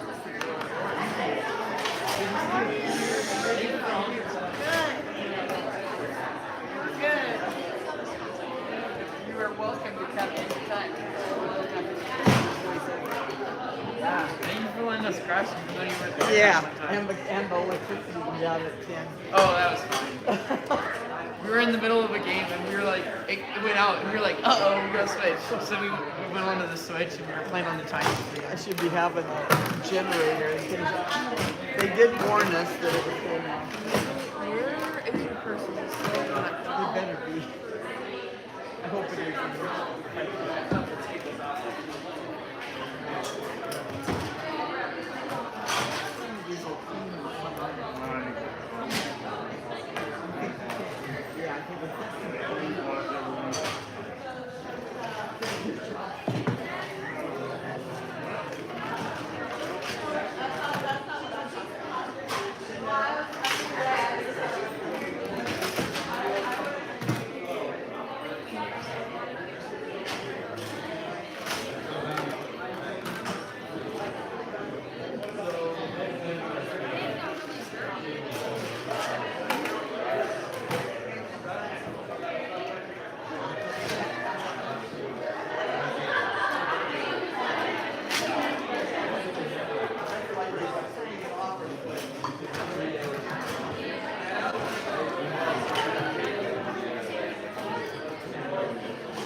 If I were here, I'd fix myself. My schedule didn't really go.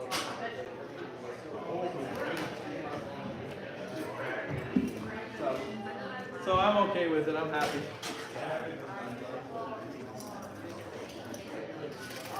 Thank you.